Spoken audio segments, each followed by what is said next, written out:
All right, good evening and welcome. I call to order the September 13th, 2021 City Council Successor Agency to the Redevelopment Agency Housing Authority regular meeting.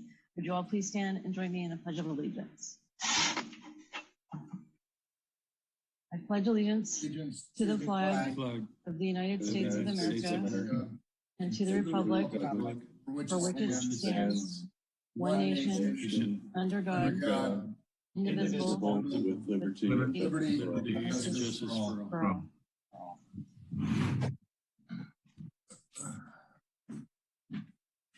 Okay, thank you. All right, does anybody have any proposed changes to the order of the agenda this evening? No changes from staff this evening, Madam Mayor, but I will remind you that Councilmember Rack needs to recuse himself on consent calendar item 8D. Okay, all right, thank you. All right, and before we get started, I do just want to acknowledge the 9/11 anniversary. So with that, before we get started this evening, I want to make a few comments about the 20th anniversary of the 9/11 terrorist attacks. And I want to acknowledge Tom Ricks, one of our neighbors, who recently shared some related thoughts with me. Of course, none of us will ever forget the images from that fateful morning. They are forever etched in our memories.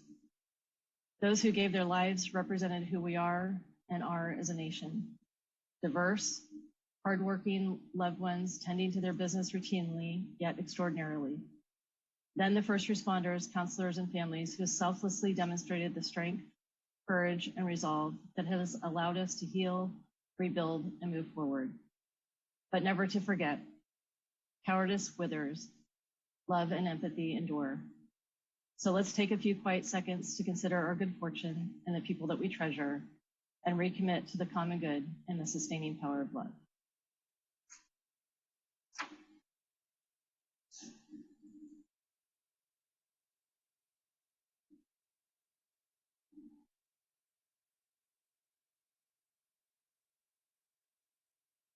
Thank you. Councilmember Collins. Thank you, Madam Mayor. I'd only like to say I've known Mr. Ricks for over 50 years, and I want to thank him for his comments. All right. So with that, we'll move to a report from closed session. Greg? There is no report from closed session this evening. Thank you. All right, and we have a presentation this evening to recognize Hispanic and Latinx Heritage Month. We are joined by Connie Guerrero, San Carlos resident and advocate for the Latinx community and president of the League of Women Voters for the North County. Crystal, is she with us? There she is, okay, great. All right, so I will read the proclamation and then allow Ms. Guerrero a few moments for comments. So designating September 15th to October 15th, 2021 is Hispanic and Latinx Heritage Month. Whereas Hispanic and Latinx Heritage Month celebrates the histories, cultures, and contributions of Americans whose ancestry can be traced to over 20 countries in Latin America, including Mexico, Central and South America, and the Caribbean. And whereas the observation began in 1968 as Hispanic Heritage Week under President Lyndon B. Johnson, and in 1988, as it was expanded to cover a 30-day period and enacted to federal law, calling upon all of the people of the United States to observe this time with ceremonies, activities, and programs. And whereas Hispanic and Latinx Heritage Month is a time to honor the invaluable ways Hispanics and Latinxes have contributed to our common goals and celebrated their diverse cultures and worked towards a stronger, more inclusive, and more prosperous tomorrow for all. And whereas celebrating Hispanic and Latinx Heritage Month is especially significant this year to recognize the integral role of Hispanics and Latinxes in serving on the front lines of the fight against COVID-19. It is because of these contributions that their communities have been disproportionately impacted by this pandemic. And whereas the city of San Carlos is strengthened by the diversity of ethnic, cultural, racial, gender, and sexual identities of its residents, all of which contribute to the vibrant character of our city of good living. Now, therefore, be it proclaimed that I, Laura Parmer-Lohan, Mayor of the City of San Carlos, on behalf of the entire City Council, hereby declare September 15th through October 15th, 2021 is Hispanic and Latinx Heritage Month, and urge our community to join together to celebrate their contributions to our country, presented this 13th day of September 2021. Thank you so much. Ms. Guerrero, would you like to make any comment? Yes, thank you so much. I would just like to say how proud I am to be here to receive this on behalf of our community, our Hispanic and Latinx community. And I really want to thank the mayor, Mayor Lohan, and everybody on council for this celebration and for this acknowledgement. We do have celebrations throughout the county kind of planned, so we're hoping that you can join some of them.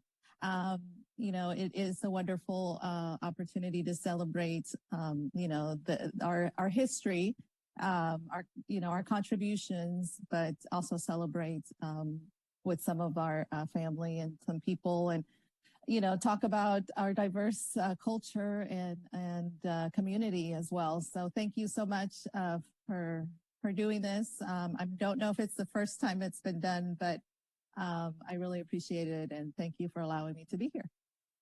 All right, well, thank you for joining us. Do any of my council colleagues wish to make a comment?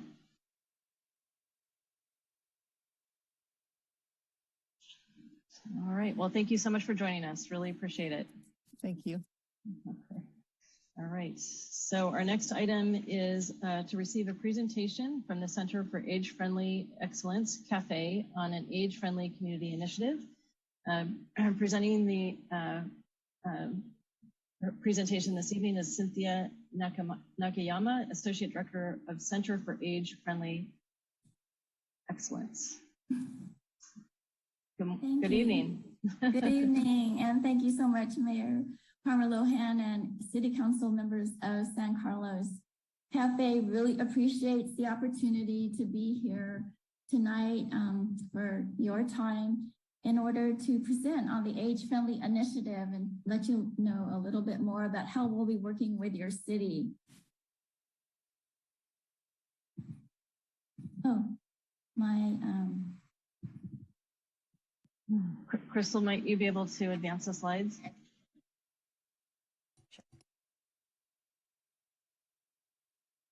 Thank you very much. So just to let you know a little bit about Center for Age-Friendly Excellence, or as we like to call it, CAFE. Our mission is to advance vibrant, healthy, inclusive, and communities for all. We agree with the thought that the World Health Organization had, that there's so much value in the knowledge and experience that older people have, and this is such a growing population that we really do need to tap this potential that the older people represent for humanity. And I think you would all agree with that too. Next slide, thank you. So the Age-Friendly Network was founded in 2005, but just to give you a little bit of history about that, the World Health Organization realized in early 2000 that the older adult population was growing very quickly. And they decided to do a survey to find out what are the unmet needs of older adults around the world. And based on their work with 22 different countries, they came up with 8 different domains where there are unmet needs that seem to be a common categories among all of these countries. And 2 of them, like housing and transportation, are highly, I think you are very aware of those still being an unmet need. And this is kind of it's such a major issue and will take a while. But there are 6 others, and you may already be familiar. I'll go over those a little bit in a few more slides. So now there are over 1,100 cities worldwide, and Burlingame, Half Moon Bay, and San Carlos are next, which is very exciting. Burlingame just submitted their application this week. So yeah, you're coming up soon. Next slide, please. And with this greatly growing older population, and this will continue on, by 2050, we expect that at least 22% of the world's humans will be older persons living in cities. And the reason why this is significant is because this impacts the way the city does its planning and its strategies, because this needs to be included in how they create and develop their city. Next slide. So here are the 8 domains of livability. And as you see, housing and transportation are here.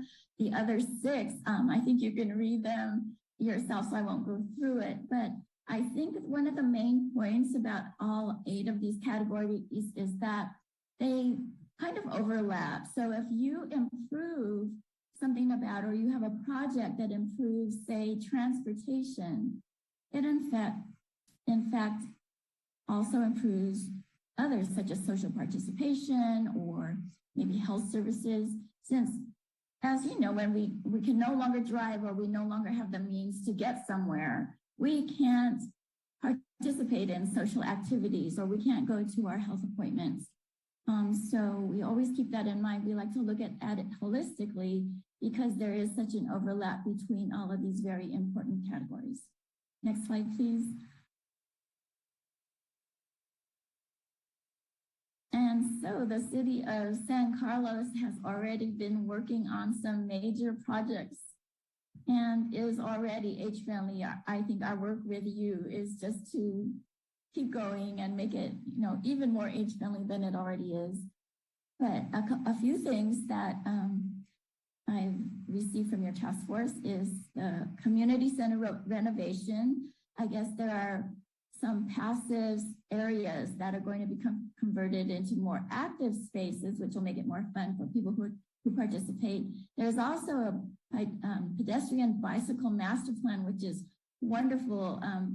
I think during the pandemic, a lot of people started walking more and biking more, and maybe that's why this has come up. But I think that this will help our health, and also a lot of older adults like to take walks, or may be able to get to their destinations by walking, and this will make it a lot easier. There's also improvements going on in Chilton Park, which is great. And also it's wonderful, this annual affordable housing grant program that you have and have been contributing to the Rebuilding Together Peninsula's Safe at Home program. What a valuable organization this is, helping older adults stay at home and age in place. So we fully recognize that this program that you have is so valuable. Next slide, please. To go through the age-friendly process model, we're very grateful that we're working with an excellent core leadership team in San Mateo County. This includes Ann O'Brien, who has been with the project for the entire time, and she's also a legislative aide with Supervisor David Canepa's office. He is the one who spearheaded this initiative in San Mateo County, and we are so grateful to him for all the support he has continued to provide to us. The core team also includes wonderful representation from community leaders such as Commission on Aging, San Mateo County Health, Aging and Adult Services, San Mateo Villages, and Peninsula Family Services. So this team assists us in thinking of who could possibly be on the task force membership as we start the process. And in this case, actually, San Carlos was very helpful. The task force itself that we had initially was very helpful in helping form a larger task force, and we are grateful for that and are continuing to look for maybe some additional diversity and inclusivity, just because that's just a key element of this process. Then comes the community involvement and assessment, and that is the main part of what the work is all about, and that is the focus groups, which goes through, I guess, the questions of unmet needs as well as strengths of the city for older adults 55 and over. And so we're looking for participants for those different groups in different age groups as well as ethnicities and demographics. We combine the results of those focus groups with any existing quantitative data that already exists. And so this assessment process is really the heart of the work that's done, because it is used to develop the age-friendly project ideas to meet the needs of that are unmet in the city. So once that is added to the application to AARP, the mayor signs the application and it is submitted to AARP. Just a note on that, it used to go directly to the World Health Organization, but once the pandemic came along, then they got too busy and designated AARP, that is the US affiliate of WHO Age Friendly Network. They are now our US affiliate. So we are working more closely with them. Next slide. So this is a simple 5-year commitment. The planning and submission of the AARP application is during year 1, and that's when CAFE works with San Carlos. After that, AARP has, they have an additional requirement that WHO didn't have, and it's the action plan. So once the city is certified, they require that this action plan is created and submitted within 2 years after the certification. And I'll show you a few of the details, because what came out of one of our core team meetings is that these cities need to know upfront that this action plan is required, because that's what happens after CAFE is already, done working with you. Then the implementation of the projects that you choose initially, and this is a 5-year process, and then you evaluate where you are, and then the process starts over again. And so these cities, all of the cities that are already age-friendly are committed to this 5-year ongoing cycle to improve their age-friendliness. Next slide, please. So these are some of the details, and I won't go through all of them because this is probably more than you can take in just right this moment, but it is on the AARP website. They have a lot of resources, but just as some of the items, in addition to the executive summary, how it's developed, as well as just want to point out that the action plan is active and fluid rather than a static document. So since things always change, it is completely understandable that the action plan will be modified. You want target dates, of course, but also the measurement and tracking system that you use needs to be included. So this is a pretty formal process. You need to be able to show that you are making progress, and I think that this action plan itself is just really demonstrates the city's commitment to the age-friendly improvement of their city. Next slide, please. So,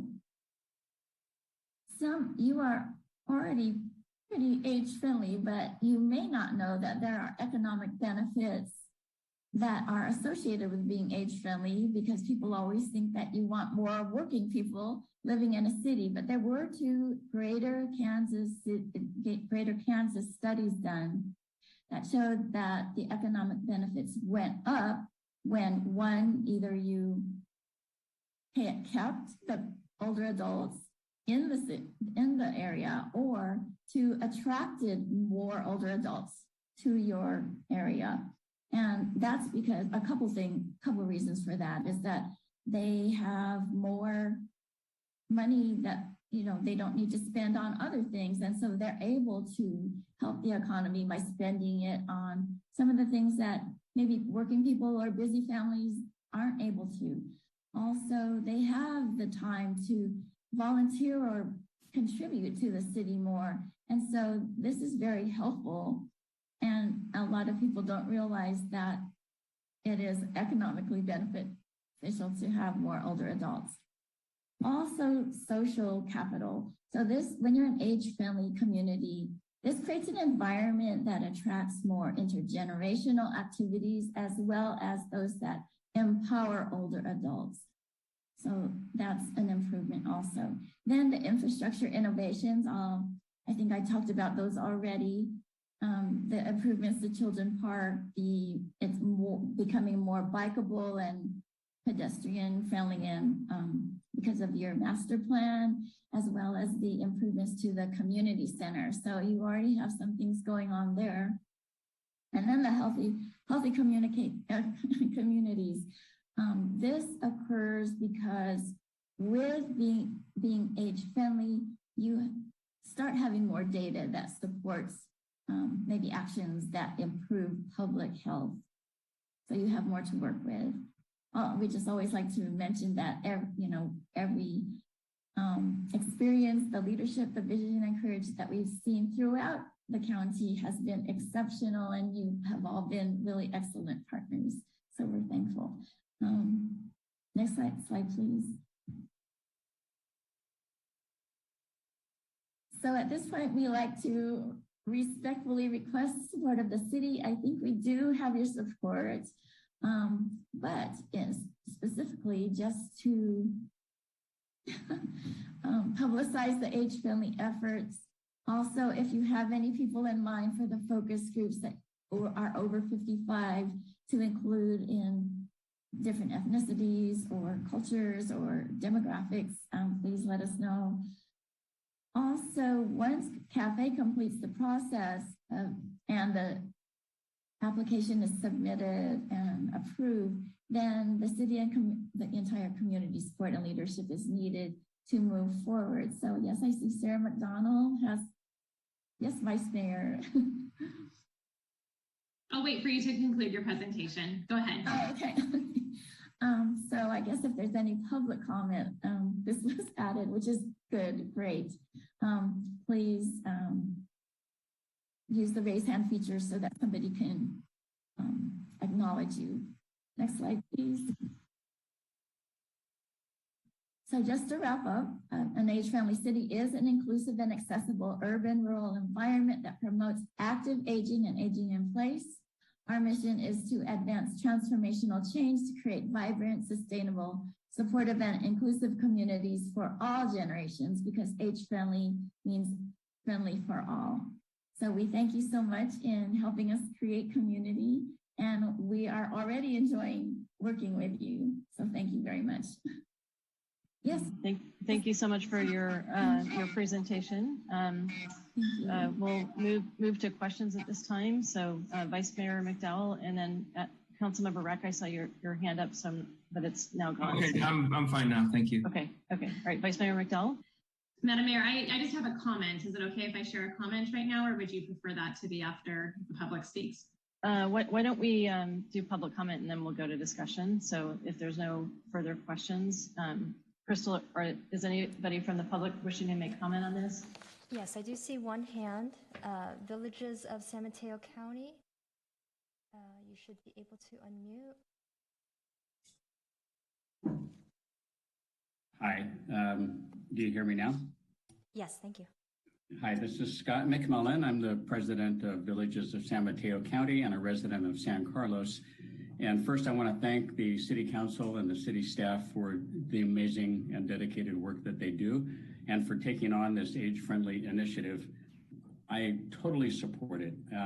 As being so involved in a nonprofit that serves older adults in our community, I can see that this is going to be another great step forward for San Carlos. So thank you very much. Thank you. Thank you, Scott. Next up is Sonia Elks. You should be able to unmute. Hi, thanks. That was a terrific presentation. I'm also thrilled for the same reasons to be working towards an age-friendly city. And I work hard on trying to make sustainable active transportation, public transportation, bicycle, pedestrian friendly. I try to support all of those initiatives. And one of our, strongest points is an 8 to 80 city, meaning that that it works for the 8-year-old, it works for the 80-year-old. And so I'm thrilled to be working in the same vein towards the same purposes to be a very age-friendly city, like an 880 city. Thank you. Thank you. Thank you, Sonia. And it looks like our last speaker is Will. Should be able to unmute.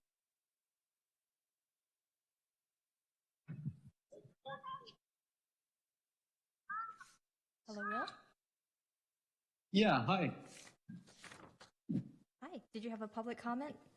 I do, yes. So just I have a few concerns.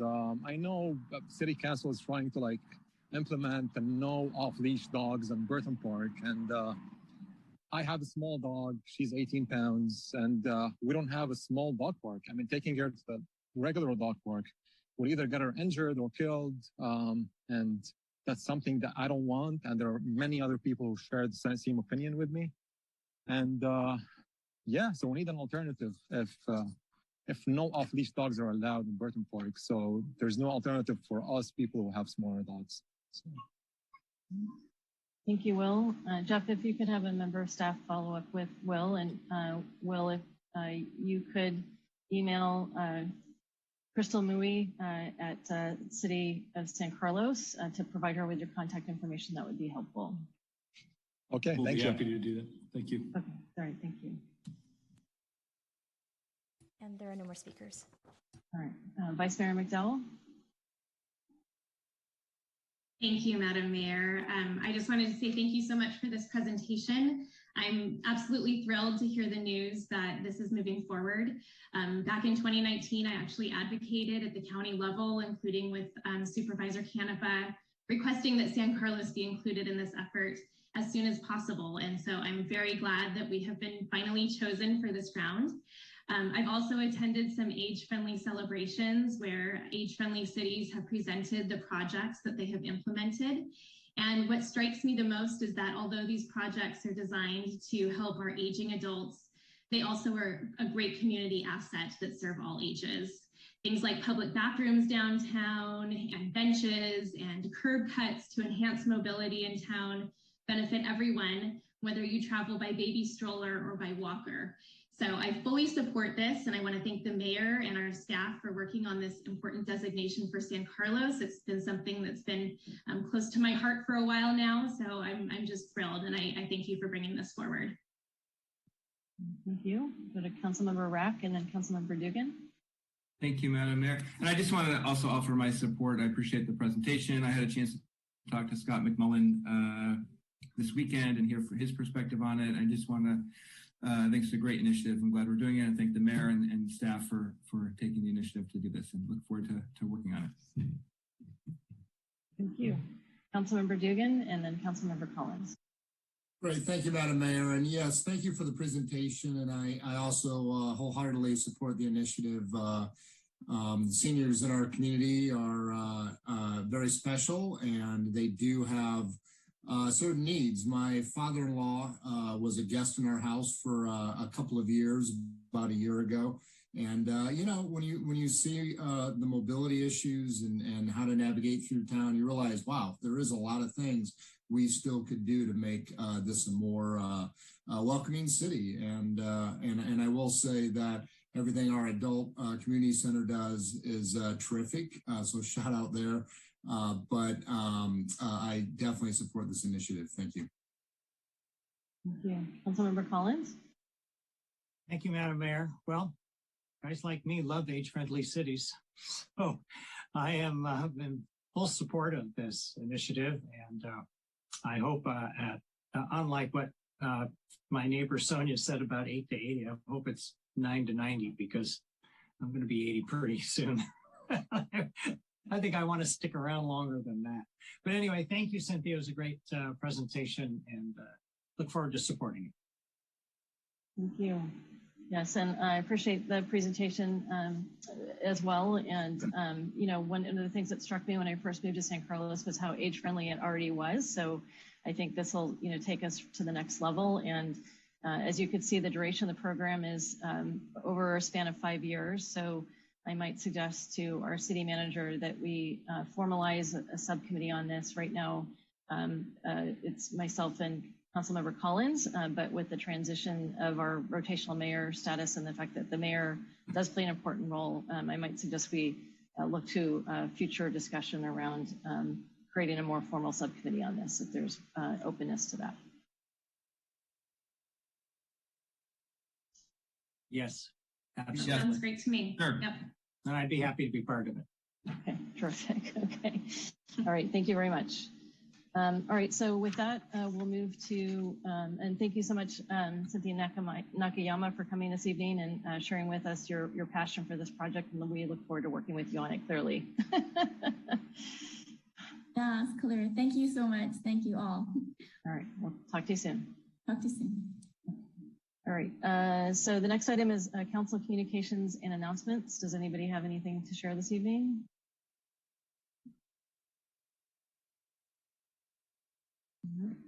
Vice Mayor McDowell and then Councilmember Rapp. Thank you, Madam Mayor. I just wanted to recognize that September is National Suicide Prevention Month. And we're very fortunate to have some wonderful organizations here in San Carlos dedicated to supporting our mental health and well-being. One of them is Star Vista, and one of them is One Life Counseling Center. And I just wanted to share with the community that One Life Counseling Center has an event coming up on September 26th that is specifically for middle and high school students. It's called Connection Through Community and Suicide Prevention. It's going to be down at the San Carlos Youth Center with tacos and speakers. And so I'm hoping that our city can help share that message with our community. Thank you. Yeah. Councilmember Rapp. Thank you, Madam Mayor. And I just want to just a quick reminder that tomorrow is the last day to vote on the upcoming election. So please go exercise your right. Thank you, Councilmember Rack. And I have two items to share. I don't see any other hands. So the first is I just want to acknowledge and congratulate Vice Mayor McDowell, One Life Counseling Center, who she just referenced, had their annual gala on Saturday evening, and it was quite a thrill to see her receive the local government official recognition for her weekly service to that very important organization of ours. So congratulations, Vice Mayor. Thank you. Thank you, Lauren. And the next item I want to share with all of you is it's bittersweet for me to share with you that I would, on one hand, the sweet part is to congratulate Jake Trickett on his recent promotion to lieutenant. Jake has been in San Carlos Administrative Sergeant since August 2018, and while in San Carlos, Jake has been instrumental in the successful daily operations of the Sheriff's Office within the city. He built and fostered relationships with members of the community, city council, and city staff. We'd like to thank you, Lieutenant Trickett, for everything you've done for the city. We will miss you in this capacity and wish you good luck in your next assignment. Would you like to say a few words? Thank you, Mayor. Very much appreciate those words. It's bittersweet, the promotion, obviously moving on. San Carlos has had a special place for me, not only working here, but also living here the last 10 years. I'm very much looking forward to my next chapter. However, I'll always remember this assignment and serving the community of San Carlos. I have no doubt that whoever comes into my office next will continue to serve, probably even better than what I could do. I'm excited to still be able to help and have connection to San Carlos in my next position, and I'll try to catch a few of you downtown every once in a while. So thank you so much for everything. Thank you. I see Councilmember Collins has his hand up. Thank you, Madam Mayor. I just want to extend my congratulations to Jake and tell you that I've always enjoyed talking with you, working with you, love seeing you downtown. You've really been a great part of our community, and I hope you will come back and visit us often. Thank you, sir. I appreciate it. Councilmember Rack and then Vice Mayor McDowell. Thank you, Madam Mayor. I also want to offer my congratulations to Jake, and it's been great working with you the last few years. It's a well-deserved promotion. You've been a great asset for the community, and I know that you are still hopefully going to still live in town, so we'll still see you around, and appreciate all your work and leadership on behalf of the community. Thanks, sir. Vice Mayor McDowell. Thank you, Madam Mayor. Jake, congratulations. This is really exciting for you. But as my colleague said, it is absolutely bittersweet and you will be deeply missed. I've always appreciated how approachable you are and just really helpful. So hopefully we can continue to see you around town and maybe over at Devil's Canyon. So thank you, Jake. Thank you. Councilmember Dugan. Yeah, thank you, Madam Mayor. And yeah, congratulations, Jake. Well-deserved promotion. And I'm glad San Carlos isn't really losing you. You'll still be around. So that's terrific. Thanks, sir. All right. Thank you so much for everything. Thank you. All right. With that, Crystal will move to public comments. So for persons wishing to address the City Council on items not on the posted agenda may do so at this time. Each speaker is limited to 2 minutes. If the item you are speaking on is not listed on the agenda, please be advised that the City Council may briefly respond to statements made or questions posed as allowed under the Brown Act. The City Council's general policy is to refer items to staff for attention or have a matter placed on a future City Council agenda for a more comprehensive action or report and formal public discussion and input at that time. Crystal, are there any members of the public who wish to make comments? I am not seeing any hands raised.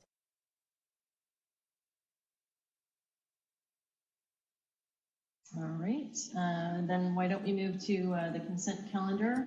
I understand Adam will need to recuse himself from item D. Are there any other items that anyone would like to pull from the consent calendar before we take that particular item?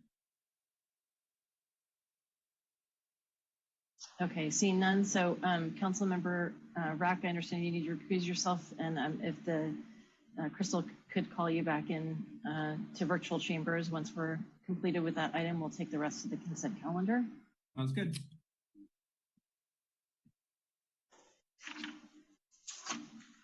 All right, I'd be willing to entertain a motion for item D. Madam Mayor, I move to approve City Council consent calendar item D. Okay. I'll second that. All right. Greg, do we need to read out the actual item as described if it's pulled out separately? No, it's since it's just a reso, we don't have to read it. All right, thank you. All right, Crystal, could you please call the roll? Councilmember Collins? Yes. Councilmember Dugan? Yes. Councilmember Rack is recused. Vice Mayor McDowell? Yes. And Mayor Parmalohan? Yes. Thank you. I'll go ahead and text him. Thank you.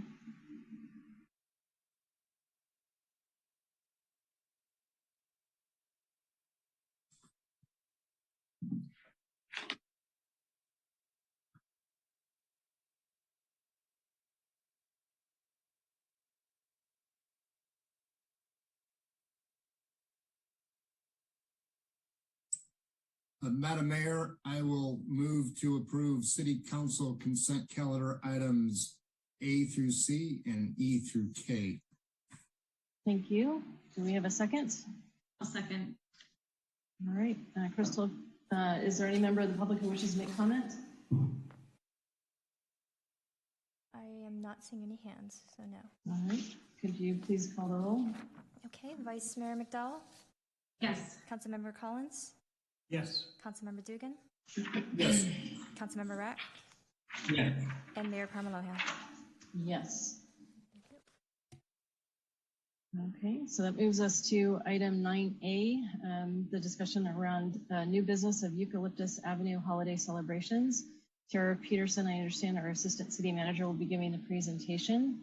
And as this is a new business item, we will be taking the report from staff, then questions from council, then public comment, and then any further comment and discussion from council. Good Welcome, evening, Tara. Council. Good evening. Can you hear me? Yes, we can hear you. Great. Welcome. Thank you. Thank you. Good evening, Council. This is Tara Peterson, Assistant City Manager. I will be making this presentation this evening, but I am backed up by a number of department heads who will support me in answering any questions that I may not be able to answer from you. So this topic, the outreach, as well as staff recommendations, is the result of a council request. So Crystal, if you'll move it to the next slide, please. So a little bit of background. These community events have been occurring for a number of years. Can't say how long. I know it's been quite a long time. They've become kind of a foundation in the community. something everyone has grown to love and care for over the years.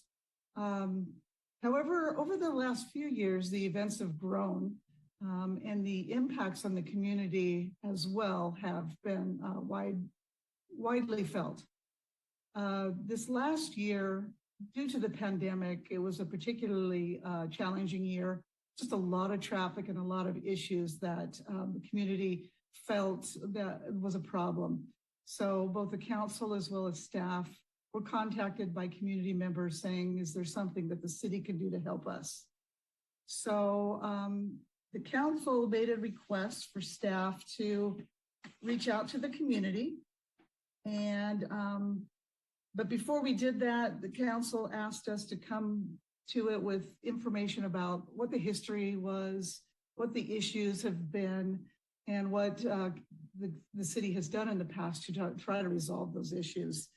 And so in April, we came to council and explained all of those things. And that's when council said, well, go ahead and do some outreach, please. And we'd like you to do a number of things. First, engage the entire community. So we sent a postcard to everyone in the community, inviting them to participate either by going to our webpage to learn more about what was happening and to provide input if they so chose to. We also launched a Shape San Carlos survey, and we held 2 community meetings. I'll talk a little bit more about the details of these. The Shape San Carlos survey ran for about a month. There were about 475 individuals who engaged in the survey. 106 registered members of the community participated in the survey. When we say registered, it means that they've logged in an address so we can ensure that they are a San Carlos resident, not just somebody from outside of the community. And we did, in the packet is a report which includes the results from that survey. But essentially, we asked 2 questions about what do they like and appreciate about the holiday events. And we did hear quite a bit about the holiday spirit, and it's a good family activity. It's beautiful to look at, and there's a real sense of community from having these events. And then we asked what were the concerns that the community had about these events. No, I didn't move forward yet, Crystal, sorry. I'll tell you when. We asked them, what were you concerned about? And about 2/3 of those who participated in the SHAPE survey said it's really about crowd size. It's really grown and we're concerned about that. And then traffic safety and trash, a little over half of the comments received dealt with those. If you're interested in looking at the full survey, you can do so at SHAPE San Carlos. And if you need a link to that, just let us know. We'll send you that information just to make it a little bit easier for you to find. You can now go to the next slide, please. Thank you. So the community meetings, we also heard a lot from the community. We held 2 of these virtual meetings. One was on May 26th and one was on June 8th. They were facilitated by Sean Spano. And we began the meetings by presenting just staff's perception of the history and what we've seen happening in the past, what we've been asked to do, and what continues to concern us. And then we broke into groups with the community members so that we could really hear from them and gather their input. So each group had a facilitator to ask the same questions. So each of the groups was consistent with what we were asking them to provide us information about. We also had a note taker to make sure we captured everything that these community members had to say. This slide here shows some of the input that we received. There's a couple things I want to point out. The bubbles with the larger text were what we heard most often. Those with the smaller text, we heard less often. We have this organized. The blue bubbles are all what they feel about the event. The red are what the concerns they have about these events, and the green are some of the suggestions. So I'd just like to briefly read these. So a lot of people feel that the experience has changed in recent years, and most notably in 2020. They do feel it's a great family and holiday tradition. They want it to continue, but they feel that it's gotten out of control. The concerns are there's a lot of traffic and it's become overwhelming. There's concern about emergency access if needed to get onto the blocks of eucalyptus where these events are taking place, just in case there's the need for any kind of medical or other services. And there's some concern that the crowds are a bit out of control. And finally, some of the residents feel trapped in their driveways. They can't get in or out due to the traffic that happens during these events. So the community had provided a lot of input and just wanted to highlight some of those we heard most often. They do want more sheriff's presence. They would like trash cans and restrooms provided. They'd like us to help encourage the residents to consider reducing the hours or the length of the time that they have these events. They would like us to institute one-way traffic and traffic control. The one-way traffic would be during the December events, and traffic control would be for both the Halloween as well as the December events. And then finally, limit advertising of any sort. The city doesn't do advertising at the event, but there's a lot that's out there. There is a Facebook page. The community talks about it. The events are on the list of 10 best things to do during the holidays. So it has become popular region-wide. And that's why we think that there was just a lot more traffic that occurred in 2020. We think that there just wasn't a lot going on during the pandemic. So community members from throughout the Bay Area came to San Carlos to see these beautiful lights. They heard great things and they wanted to experience it for themselves. We can also acknowledge that the city sent to the community a postcard in advance of the events to let them know that we were aware that people probably would, that we knew they were going to still decorate their homes and that people would probably want to visit the neighborhoods. So we just wanted to let them know that due to the pandemic, the shelter in place orders, the social distancing, the fact there were no vaccines available at that time, that it would be best if people stayed in their cars and didn't congregate on the sidewalks.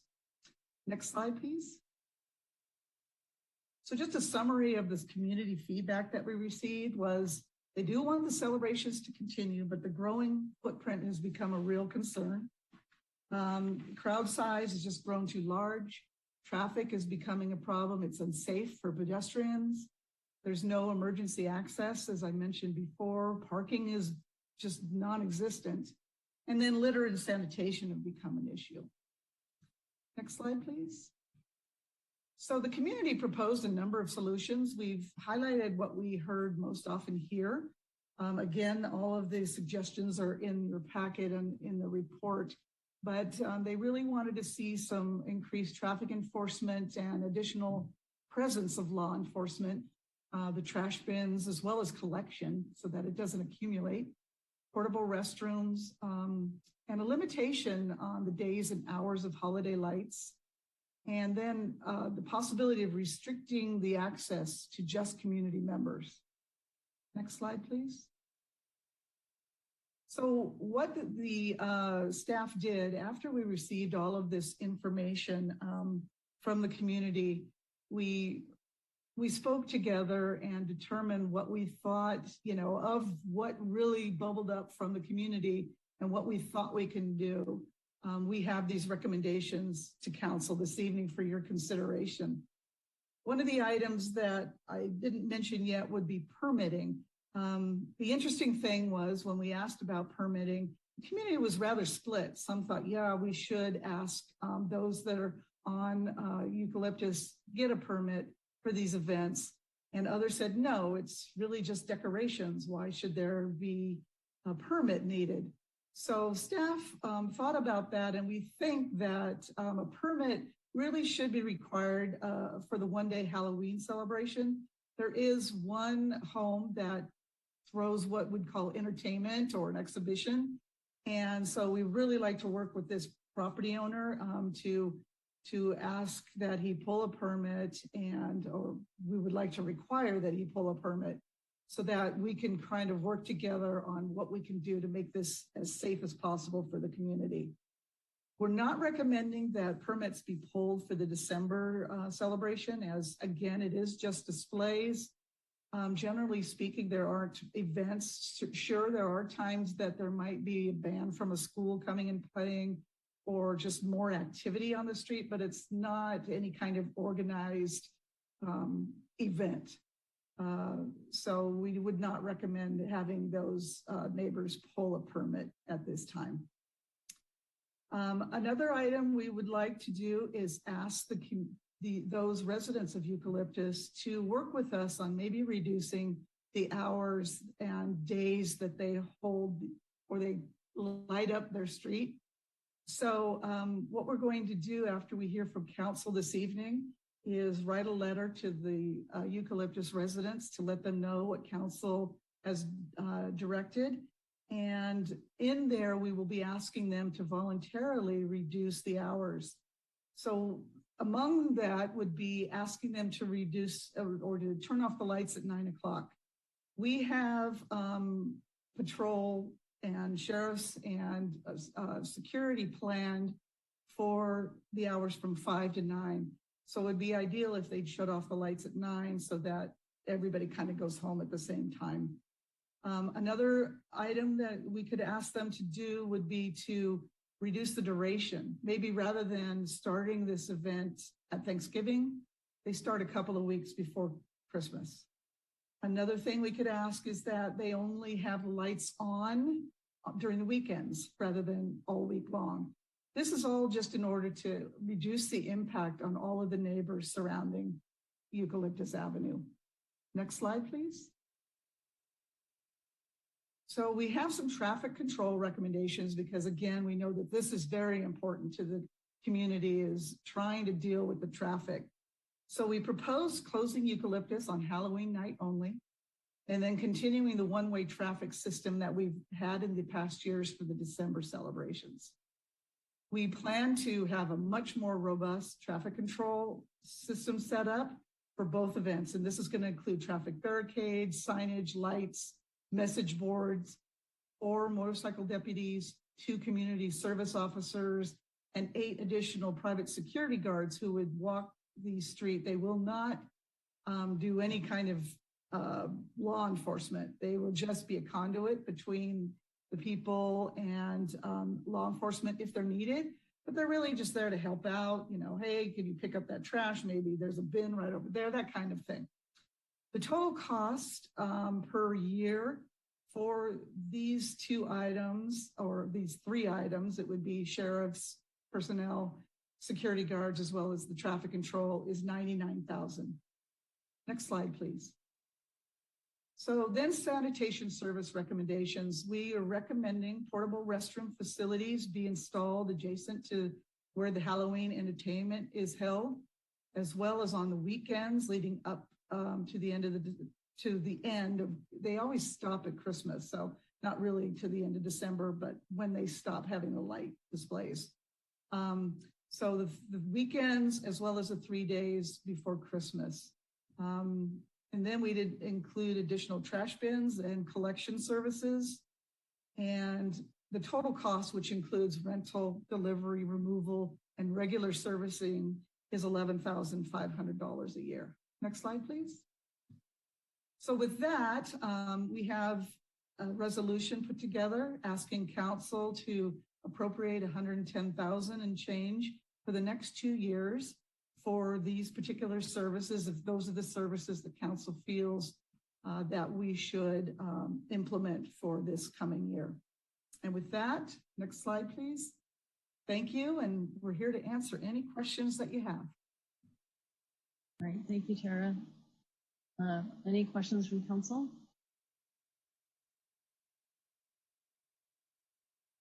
We'll go Adam, Councilmember Rack, Councilmember Dugan, and then Vice Mayor McDowell. Thank you, Madam Mayor. I sometimes feel like everyone waits for me to go first. I'm always like waiting a second and then nobody jumps in. So I will thank you for the opportunity. Tara, thank you for the presentation and for all the outreach that the staff has done to the community and all the community participation. I think the more data we have, the more information we get, the better we can do around this issue. And certainly, this is a great event for our community, and it's clearly growing and well loved by people in San Carlos and around. I'm wondering, I saw that one of the key sort of areas of concern was sort of the traffic parking issue, and was there any consideration of looking at sort of how we try to address parking, wayfinding to things, reaching out to maybe St. Charles or the school district about using those parking lots to try to encourage more pedestrians, getting people sort of some wayfinding and say, hey, you can go park here and walk. It seems like we sort of missed the boat on, or we didn't sort of tackle that area. Can you comment on that at all? Because I still want a comment from people. Sure. That's a good question. We did talk about that amongst staff. And what we felt was if we were to create a secondary location for people to park, it would necessitate, the facilities that we're offering on Eucalyptus. For example, we'd probably need to have restrooms there. We would need to have trash bins, that kind of thing. We did not reach out because we thought that might not be the way to go on year one. So we did not speak to the school district or to St. Charles. We would be concerned that we would just be creating more traffic in other neighborhoods as people go to park there, and we would just need to be sensitive of that. Stephen, is there something you'd like to add to this question? Good evening, Madam Mayor, City Councilman Stephen Machida, Public Works Director.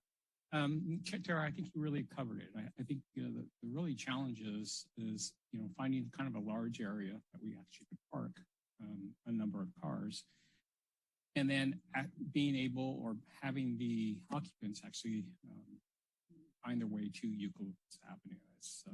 As was stated, I mean, certainly this is a well-loved event within our community. However, it has gotten a lot of kind of notice from people from the outside who may not really know our community, and it certainly would be a challenge to kind of identify other large areas that could be used for parking, and then kind of actually identify routes that they could use to get to the Eucalyptus Avenue area.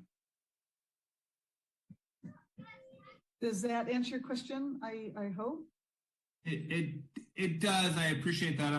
I'll wait for a discussion because I'm not sure necessarily agree with that. But particularly the central is a block and a half. It's where the cars are going anyway. I think that we should be thinking more holistically in the solution. But I appreciate the response on that. The other question I had was I noticed that the sort of setup for law enforcement and everything else is sort of a fixed amount, and in reading through the packet and sort of experiences, sort of the event obviously builds over time as it gets closer to Christmas and with the holiday lights and that.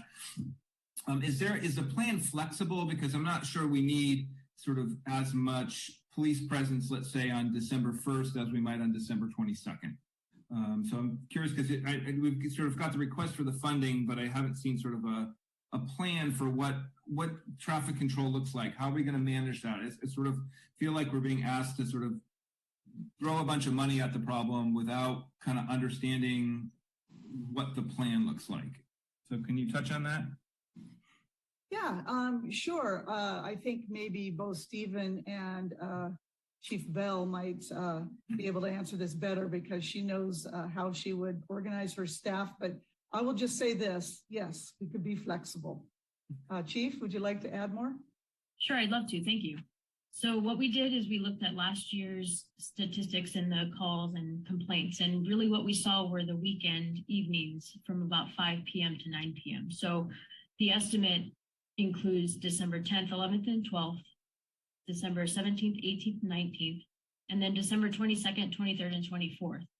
And that would be that's where you would see the 4 motorcycle deputies, the 2 CSOs, because that's where really the high traffic is. Yes, it's flexible if we are there on the 10th and it's not bad, then I can pull my resources and redeploy the next day. So we are flexible with that. That's how we came up with this plan, is that we looked at the data.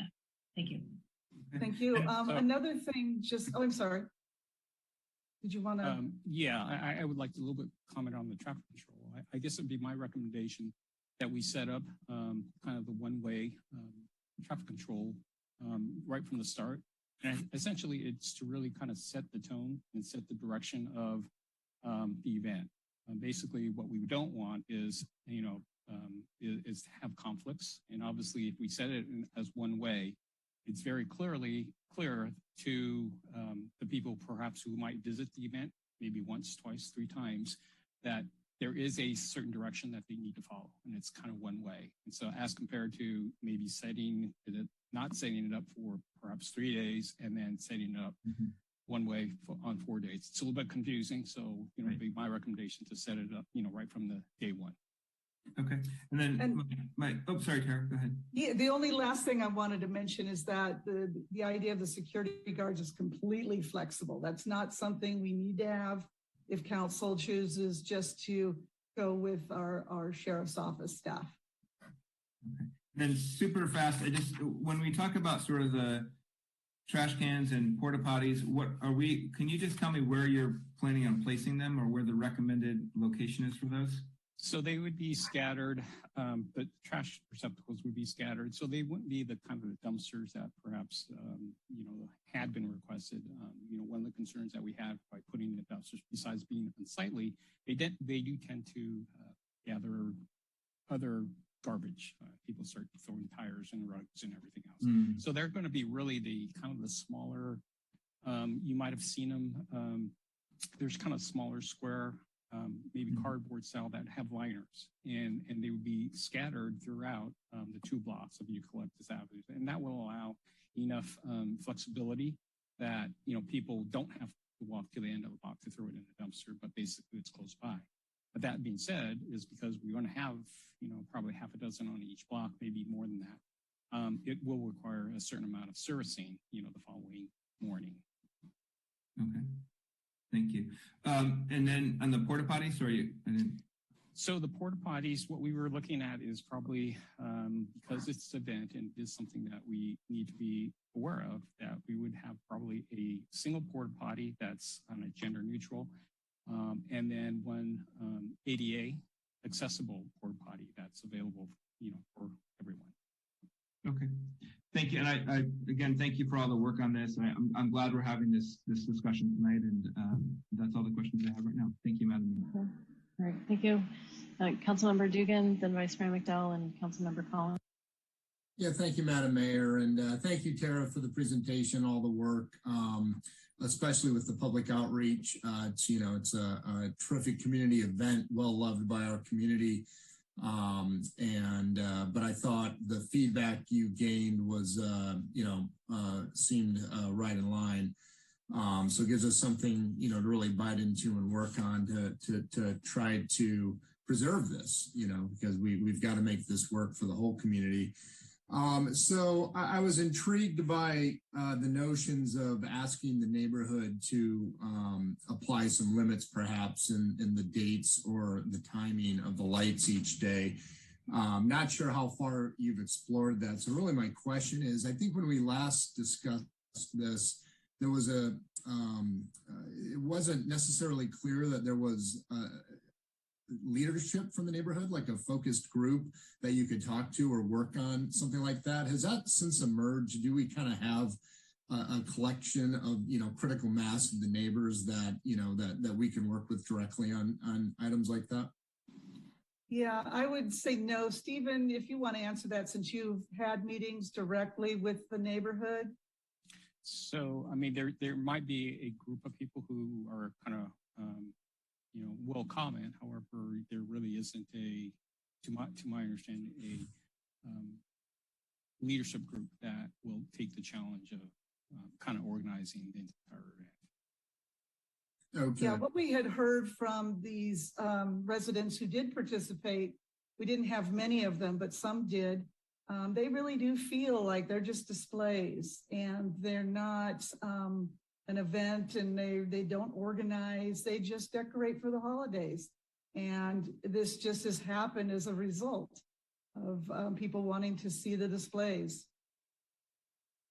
Got it. And, so I like those ideas about potential, kind of voluntary limitations, but it doesn't sound like that'd be very effective if there isn't a kind of a leadership or, people willing to engage directly. So, that's unfortunate. That is unfortunate. My next question is about just the security. So I'm very much appreciate Councilmember Rack's thoughts on can this be flexible? And I'm glad to hear that on the sheriff's side it can be, and I believe Tara, you said on the deputy side or on the security guard side it can be. And I guess I just want to probe that a bit, because in the past we haven't really had anything like this.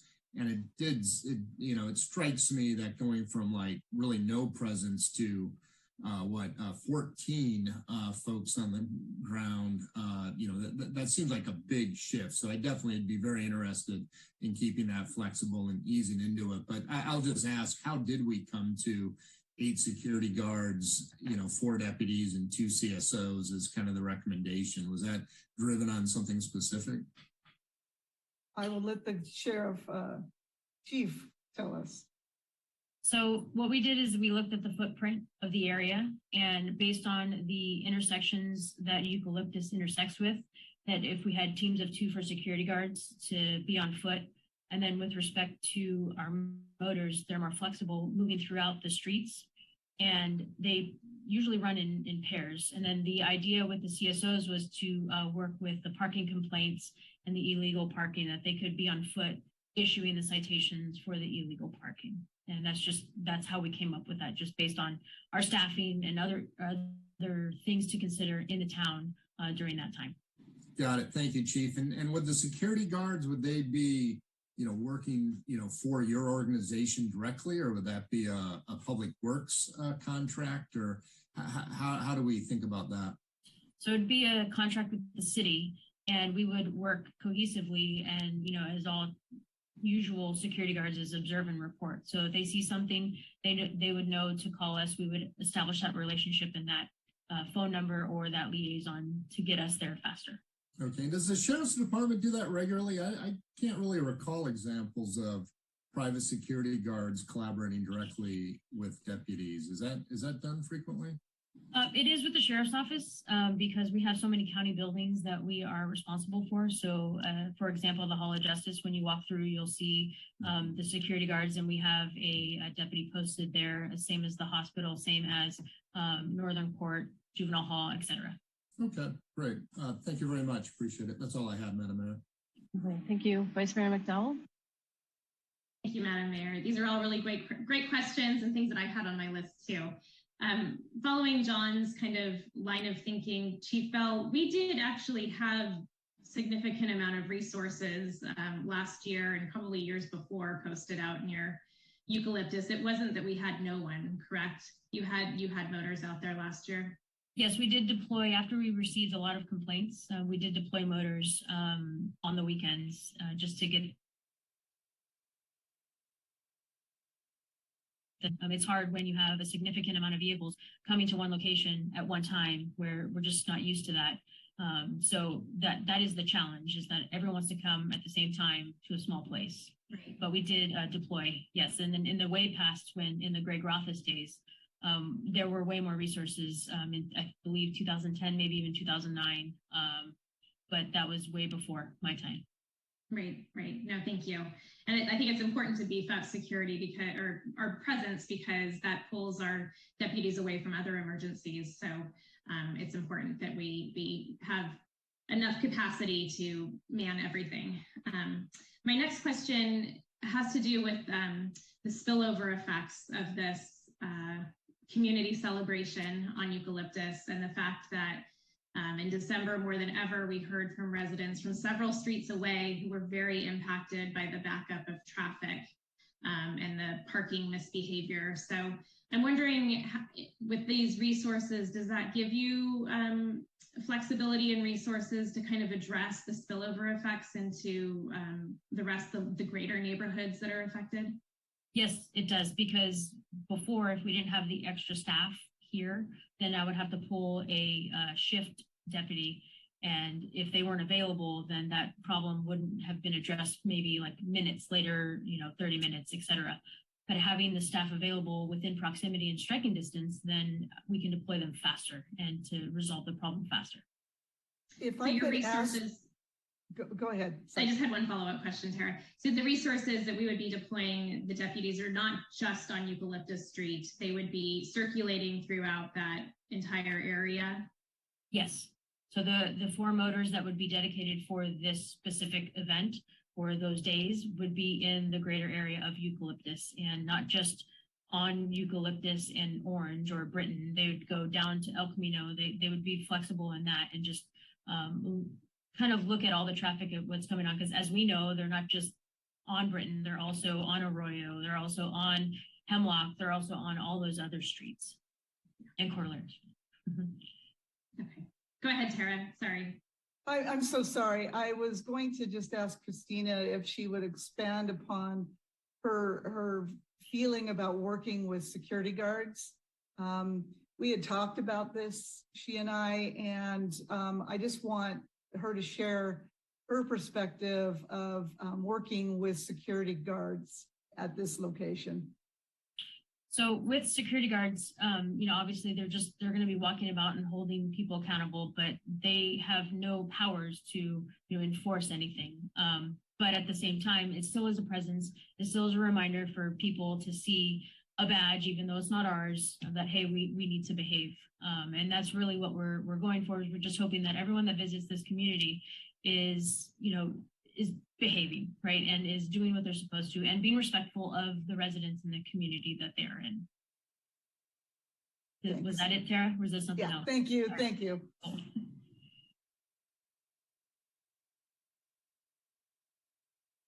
right. Looks like Vice Mayor, you have no further questions, so I'll move to Councilmember Collins.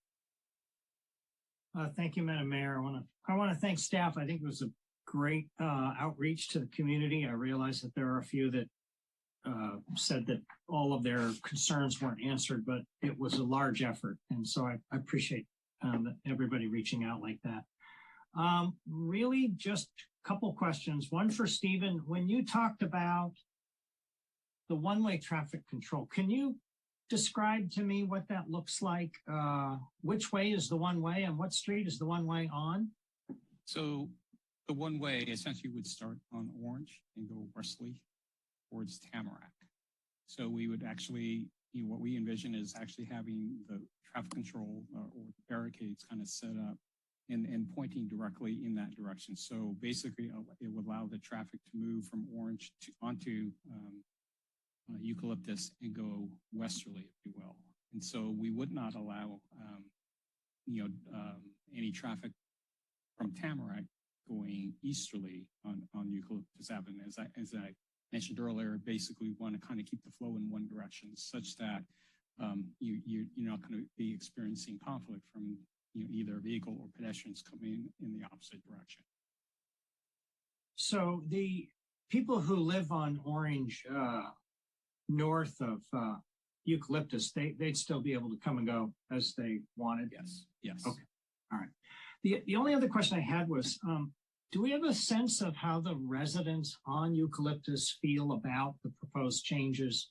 The turning the lights out sooner, changing the days, that sort of thing. Do we have any feedback from them as to, how they're reacting to it? No, this is a proposal that we've made to council, and this will be, if we do send them a letter, this will be the first that they've heard about it. We are looking forward to having a dialogue with them. We hope that that's what we will be inviting them to do with us, is talk to us if they need us to help facilitate meetings and provide meeting space. We'll do anything that they need to facilitate this kind of cooperation amongst all their neighbors. Okay. All right. Thank you. That's really helpful. That's all the questions I have, Madam Mayor. All right, thank you. I think you all left me one, so that's all. But good discussion so far. I actually have two questions. So the first is around the permitting. I heard it suggested that the primary difference between the Christmas lights, holiday lights, and Halloween is that the Halloween event is more of a theatrical production, and then that would be something that would be permitted, that we could require being permitted. So what would that trigger? So if the property owner pulled a permit for that, what would be the outcome of that in terms of city involvement? Greg, would you like to answer that question? Yeah, thank you. What we envision with the permitting process is the city can put reasonable conditions on the permit. In addition, when someone pulls a permit for a special event, they automatically get some insurance that the city has arranged to obtain. So there'd be some liability protection for the person who pulls the permit to address some of the risks that come out of an event like that.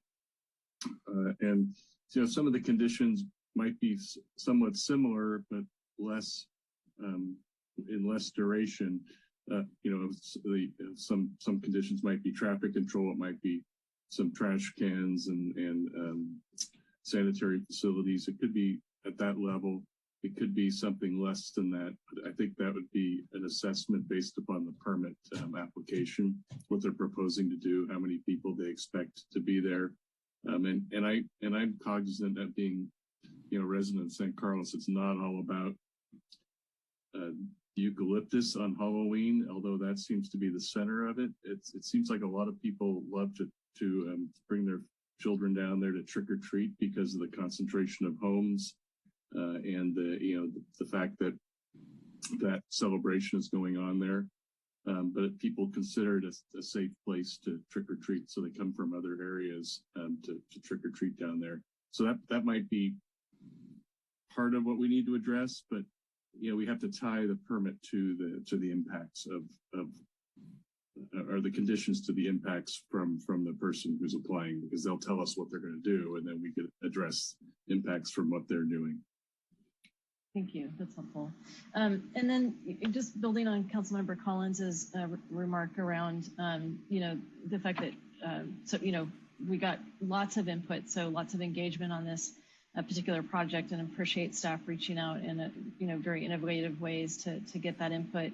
And the report in terms of the background and ideas suggested was quite broad. And I did hear from some community members, as it sounds like Councilmember Collins did, that felt like some of their ideas weren't reflected in staff recommendations. So could you, and I don't know who would be the appropriate person to answer this question, but what I'm looking for would be an understanding of kind of what inspired, the scope and categories of recommended actions on behalf of the city. And why were those areas the areas of focus, and some of the other suggestions not? Yeah, I can start, and then it looks like Jeff wants to answer, but we did look at the common themes that you will see in that report as well. And most often the common themes were what we have actually proposed. There were a lot of ideas, but we just felt that going with the common ones and addressing ones that we really felt that we could do and be somewhat successful with was really why we selected the ones we did. Jeff, if you'd like to add something. Yeah, there were quite a few, and they ranged from things like, can the city reimburse us for candy and the cost of decorations and even help with electricity bills, to can we only allow residents to drive into the area? So they were there, and and a lot of stuff in between. And we tried to take the approach with some of them is, what's appropriate with taxpayer resources, and take a look at that with other things we do in the community.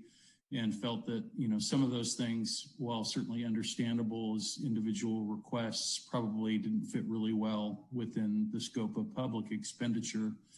The main category and where we really spent a lot of time had to do with traffic and circulation, and just what many of those requests mean in reality would be that we'd actually create more traffic. And so we looked at things through that lens. While, in a perfect world, you could just do those things, but in the reality of, car A, car B, not having any idea who's in car A and car B, that would require, individual contact with every vehicle, slowing down traffic, making it impossible.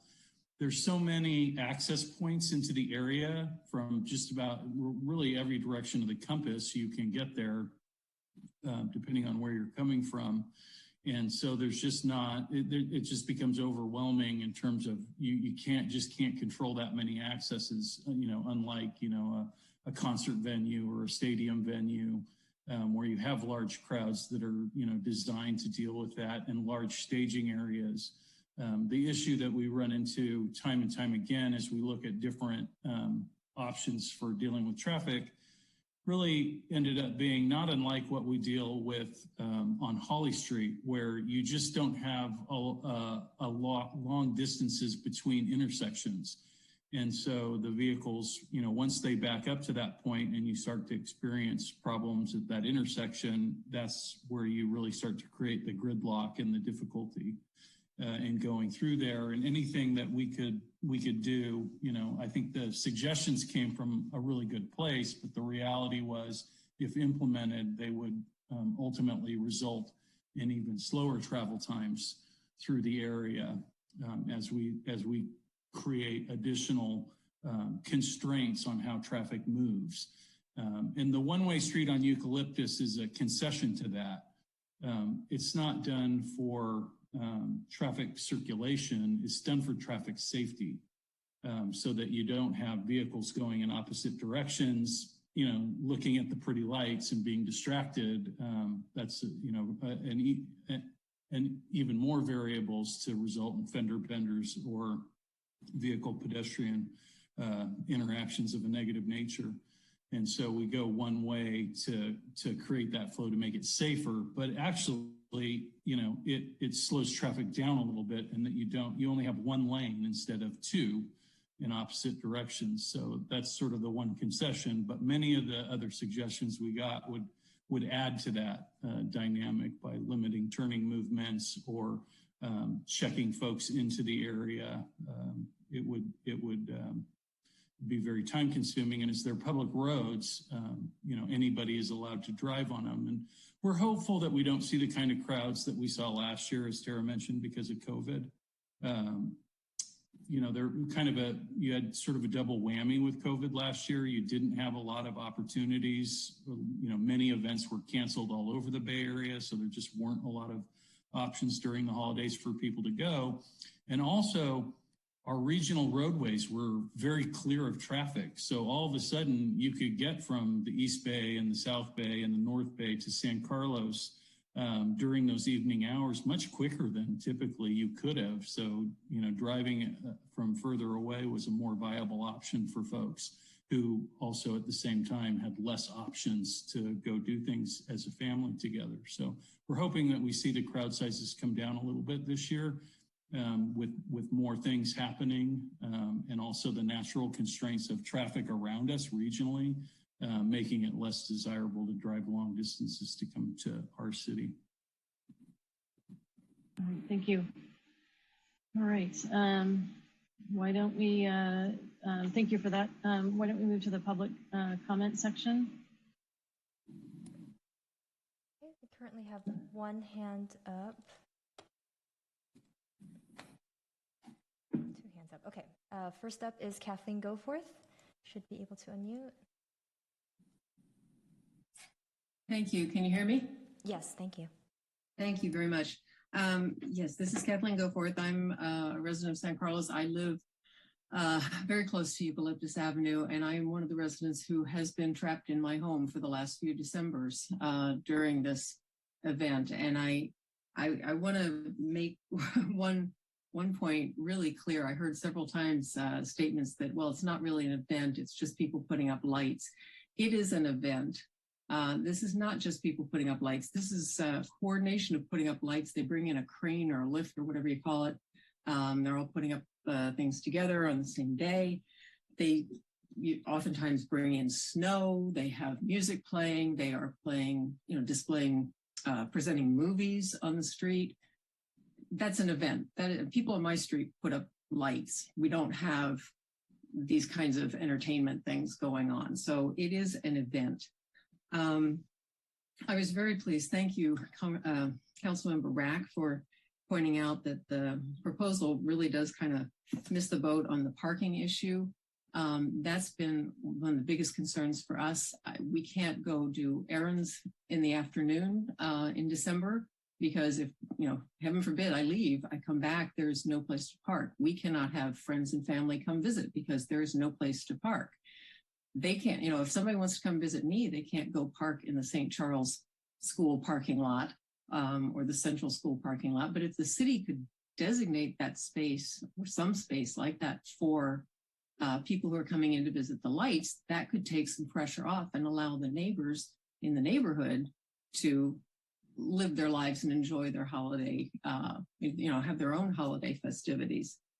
So I was very disappointed to hear that the staff had not even looked into that option because I attended the community events and I heard that option raised multiple times by multiple people. And I really do think that it is something that should be considered and that would be a very practical response to relieve some pressure. Thank you, Kathleen. Cars out. Thank you. Thank you, Kathleen. Next up is Donna Cumming. You should be able to unmute. Hi there, can you hear me? Yes, we can. Thank you. I live on Eucalyptus, and I'm agreeing with what Kathleen just said and Councilmember Rack said. I think it would be helpful if it was Central Middle School that there was another option for people parking. You talked about an electronic sign, so I was curious where that would be and what it would be. Would it be directing traffic up a certain street in a certain direction? Another question had to do with vendors on the street during the Christmas holiday and how would that be addressed? And I think finally talk about having a permit and one particular person asking that. If that doesn't happen, if that person doesn't say they'll take the permit out, then how would you proceed with that? So I think those are my questions. Thank you. Thank you.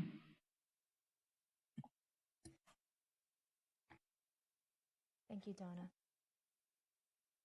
Next up is Sonia Elks. You should be able to unmute.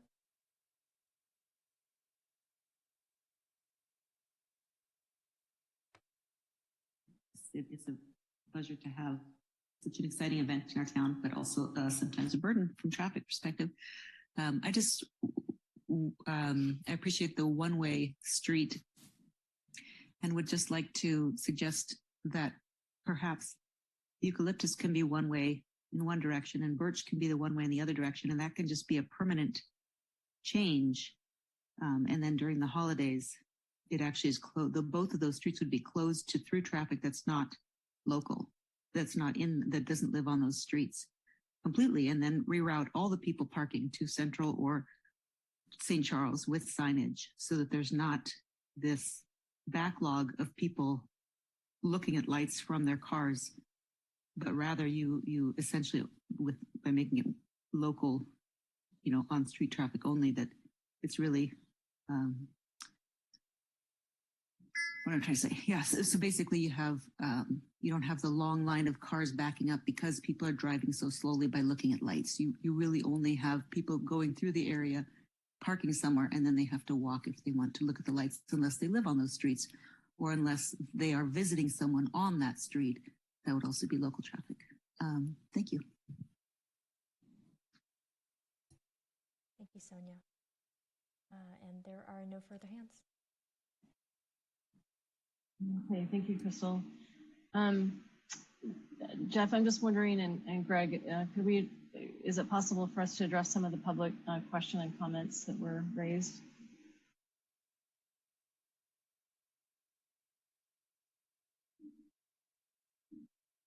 Yeah, I mean, I think I took down a couple that I think might be in my area about the street vendors and what happens if someone does not pull a permit. So the city's staff's recommendation is that we require for Halloween that there be a permit pulled by someone in the neighborhood who comes forward to do that, or is the primary person who's having the type of entertainment or displays for Halloween that require a permit under our ordinance. So if someone doesn't pull a permit, they can be cited, and it would be a misdemeanor violation of the municipal code for failing to have a permit for a special event. That's the remedy that we could potentially employ when someone doesn't pull a permit. The other remedy is if we have nobody pulling a permit and we have evidence that a celebration requiring a permit is going forward, I mean, there is an ability for me to request the council to authorize me to pursue a civil action. That's very extraordinary in San Carlos that would happen. We usually, in these types of things, like when we have solicitors come into town, we cite them for failing to have a permit. That's generally how we do our people overnight parking where a permit is required. We cite them for not having a permit for parking their RV overnight, things of that nature, because we're not trying to address the expressive elements. We're just trying to address conduct that we've decided should not occur without a permit. On street vendors, we also have a permit requirement, but the law is, it's a state mandated law that we've put in an enabling we have an ordinance that is consistent with state law on street vendors. And there is a limitation, even if someone doesn't have a street vendor permit, it's not there's no way to have a criminal violation for that. It's only an administrative citation. So it's a little bit more difficult to deter people who don't have a permit. They can get a warning, they can get an administrative citation, but it's not a criminal violation for those street vendors to be out there on the sidewalk. The roving street vendors have a little bit more freedom of movement under the state law. And then the stationary vendor, someone who just camps out at one spot, has more stringent requirements. They can't block the sidewalk. They have to be far away from a corner. There's some things that they need to comply with. But again, it's the same general rule about administrative citations. Thank you. And I see city manager's internet went down, so hopefully Jeff will be rejoining us. Could you, Greg, also comment on the community members' interpretation of the event with respect to the holiday lights and talking about some of the other elements that are brought in? She described movies and snow making equipment and things like that. Yeah, I think the point that staff is trying to make is that, because of the expressive nature of each person's individual holiday display, it's a much different type of an event than a single event where you're having an entertainment or a band or something like that at one event. Because if you decide that you're looking at a holiday light display and then someone's displaying a Christmas or holiday related movie on their garage door, is that part of the display or is that an event? We start to get into some interesting interpretation issues for that. If somebody's bringing in a crane and it's, we just have to look at, are they doing that appropriately? That sounds like something that's a little out of the ordinary, and it might require a separate type of a permit from the city if it's an encroachment permit. If they're there all day blocking the street or part of the streets, they might need an encroachment permit for that. But I think, and then the fact that they do it all do it at once. I don't know if that's legally, if there's much we can do about people getting together and doing something all at once. It's the breadth and the duration of that event that has led us to the recommendations that we've made. Thank you. Okay. All right. And then Stephen Machida, did you have any additional things to add with respect to some of the questions asked by some of the other public comment? So I believe in my notes, I heard that they want to understand about the changeable message board. So in the proposal, we did include like 4 changeable message boards. Our intent was really to, it's really not a wayfinding, but it's really kind of to kind of notify people that may be wanting to use Britain that, there may be delays on Britain. So use alternate routes. And so that could be placed, closer to El Camino Rail, closer to not on El Camino, but closer to El Camino Rail near Britain, and off of near closer to Alameda near Britain. And again, it's just to kind of let people know that expect delays on Britain, and again to basic for through traffic they may want to use alternate routes. Stephen, did you want to address the permanent nature of the one-way streets for Birch and Eucalyptus? Well, sure. That is, certainly a possibility, and that is something that, from Public perspective that could occur. That is something that we probably would need to have a, fairly robust conversation with the neighbors in that on both streets to see if they would support that change in instead of a two-way, one-way on their street, as well as actually receive some input from public safety, both police and fire, just trying to ensure that they would be comfortable with that change. Assuming that would be moved forward, that's when we probably wanted to, or that's when I would want to take this item back to council for kind of approval, if you will. Okay, thank you. All right, why don't we move to council comment and discussion? Vice Mayor McDowell. Thank you, Madam Mayor. I had a question actually that was brought up by Ms. Elks. Could staff just give a little bit more information about potentially making this a pedestrian-only event? Could we dive a little deeper into the pros and cons that you weighed in that suggestion?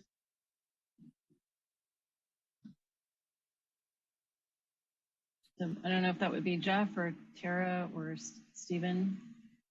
I think it probably would be Jeff if he's able to answer, or Stephen. I mean, certainly we looked at everything that had been brought up. And Jeff, did you want to go ahead and comment on that? Yeah, I think, excuse me, in our conversations, I think the hardest thing to get around is wherever you put the perimeter for the event where you're not letting people in, that's where you're going to create some real bottlenecks from traffic wise, because we still have to check residents in to the area, or otherwise. I'm just saying a pedestrian only event, not community member, not resident only, pedestrian only. So closing the street completely. Right, but the residents have to be able to get in. So it would be a matter of setting a perimeter for the residents that live inside the pedestrian only area. And then, the other thing that you're doing is it doesn't really address the traffic issues. The traffic is still going to be coming into the area, even if it's not coming down that particular street. So it really just had to do with the difficulty and the potential headaches for the folks that lived inside the perimeter of how we keep everybody except them out in terms of vehicles. Councilmember Dugan and then Councilmember Rack. Great, thank you, Madam Mayor. Yeah, I'm just moving on to discussion now, but Yeah, this is a wonderful event. It's the very best kind of community event because it just rose out of the community. We've enjoyed it for years. Fully supportive to figure this out. I certainly recognize there are real impacts on the neighbors in that proximity for kind of a surprising radius. Actually, when you spend time down there, you realize this thing can be pretty impactful. So I'm glad we're taking it seriously. I'm glad we're really looking at it. I was a little struck by the price tag. It does feel a little bit expensive to me. So I like the idea of the flexibility. I would like us to really lean into that, especially given, I guess it has been policed to some extent on the weekends. I don't notice that because I already know better than to go there on the weekends. I usually take my family through there midweek. So I would like us to really lean into the flexible nature and ramp that up as needed if we feel it's needed. I like the idea of limiting the timing of the lights and the dates of the lights around Christmas time, if that is possible. I do think the neighborhood owes us some organization and leadership back. We are working hard as a city to try to preserve this and make this a great event. And I do think the neighborhood should be expected to meet us on that. And I think things like limiting the dates and the hours are very reasonable. So hopefully those discussions can be had. I'm very supportive of that. That seems very reasonable. I think Councilmember Rack is right on about parking. If there's anything we can do to organize parking, channel it, or otherwise take some of that pressure off the area streets. So we should definitely be doing that. And I certainly support the permitting and wonder if we shouldn't also require some form of permit at Christmas time. I recognize the insurance implications, so I'm not quite sure why we would only do that for Halloween. And otherwise, fully support it. I'm glad we're leaning into this, and I hope we can figure this out. Thank you. Thank you. Councilmember Rack. Thank you, Madam Mayor. And I appreciate all the comments and questions for all this. A couple of thoughts just I wanted to share. One, I guess I'm open. There was some question Tara mentioned about the security guards, about whether that's a necessary expense. And I guess I'm sort of flexible on that. If part of the complaints are around around trash and things related that may be solved with the porta potties and the trash bins, we really need those extra security guards, and that expense might be one I'd be willing to sort of examine and maybe take off, and from a cost standpoint. The other one is, I guess I'd be more interested. I'm a little concerned about us committing sort of 2 years worth of appropriations for this when we don't know how this plan is going to play out. So I'd be more comfortable saying, let's do this for year one. And then get some report, understand what worked, what didn't work, and then come back with a plan for year two, versus just trying to say we're going to spend $110,000 each year without kind of knowing the results or getting the data around that. So I would sort of offer that suggestion as well. And then on the dates, I'm a little, while I think it's a good idea to try to, make some changes around the dates, I'm a little concerned about asking people from the city's perspective to be telling people when to have holiday lights up and down. I'm a little concerned of, I can go put my lights up, but you can't, we don't want you to put your lights up. And I think that sort of sets a bad precedent for us to be doing. I understand some of it's coming from the community, but I'm a little concerned that sort of taking that prescriptive approach for that. And then lastly, I think there's many things in the plan that hit the mark. I really feel strongly that we missed the mark on the parking. I think we're not tackling the biggest issue that is there, and that is the traffic and the amount of people, and trying to, we've talked about our pedestrian master plan and bike and pedestrian master plan to try to make ourselves a more pedestrian friendly city, to promote walking, but yet we don't address that at all in this plan. We don't, as we were talking and hearing, like, there's Britton Acres and St. Charles. And we could just put signs up, right? We don't need to doesn't have to be a huge expense to put say, this is the way you walk to go to the holiday lights. And to me, by not doing that outreach, we're really missing the mark and doing injustice to the neighbors who live on the streets outside of Eucalyptus. We're not thinking about them and the needs and the impacts they have without trying to reduce the traffic. And I think we've really done a disservice around that piece of the plan. And I would encourage us to ask the staff to go back and do that request and try to come up with some solutions around that for this year and moving forward. Thank you, Councilmember Rack. Vice Mayor McDowell. Thank you, Madam Mayor. I'll pull up my comments here. I too want to thank the community for their input.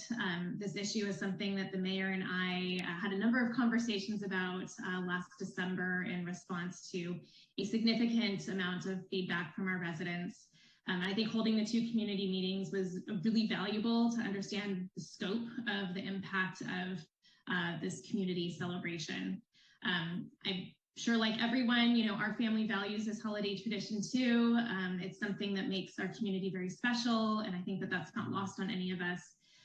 But this event has grown just massively in recent years, such that public safety concerns, I feel like, have really hit a tipping point, and the city does need to have a more robust plan. As you know, public safety is one of our top concerns as a city and as a council, so I do support increasing our staffing and adding the extra trash cans and restroom facilities. But I also think that it's really important to point out to the public the figure of $110,000 as an annual expense. San Carlos is a small town with a limited budget. For example, at the beginning of the pandemic, we gave $112,000 in rental assistance to those who couldn't afford to pay their rent. We gave $112,000 in grants to help our small businesses. We gave $70,000 in assistance for food distributions. So when we make these spending decisions, we know that we have to make hard choices. And when we spend $100,000 in one place, that means we can't fund something in another place. So I think it's just really important for the community to understand that there are trade-offs here. With that being said, I do support allocating funding because I think this is an important public safety issue to address. I also, like John said, I agree that this requires some kind of compromise with the Eucalyptus residents to voluntarily try and dial back some of their displays or hours or days. I just think that we really need to work on alleviating the impact of this event on the community as a whole. The spillover on the surrounding streets cannot be ignored. This is something we need to recognize and then work together to mitigate. I appreciate Adam's point about parking. I do think that we really need to think about opening up our parking capacity to try and alleviate those bottlenecks and encourage people to walk. The porta potties seem to be one of the cheapest things in this plan. So if it means we need to put a couple more out at 2 other parking lots, I would be okay with that. I really think that we need to think about how we're going to alleviate the impact. And like Adam said, I also agree, I'd like to review this program in January of 2022 to decide if it should be continued the following year. I think that it's important to kind of go over our learnings from this December and then think about what we need to do going forward. Those are my comments. Thank you. Thank you. Councilmember Collins. Thank you, Madam Mayor. Once again, I want to thank the staff for their work on it and the public for their input. The emails we got, a lot of good things to think about. You know, this event or whatever it is that you want to call it, this annual phenomenon that we've created I think it's become a victim of its own success. It started out as a pretty cool thing, and it's still a very cool thing for a lot of people. But everybody has pretty much hit the nail on the head. The main thing is the parking, but traffic is just so oppressive during this series of nights when the events are on or the street is open for people. I have some problems though with the idea of making it a pedestrian only event. I think you may have some issues with the disabled, with elderly, with people with other mobility issues that really may have no other way of visiting the street without being in a car.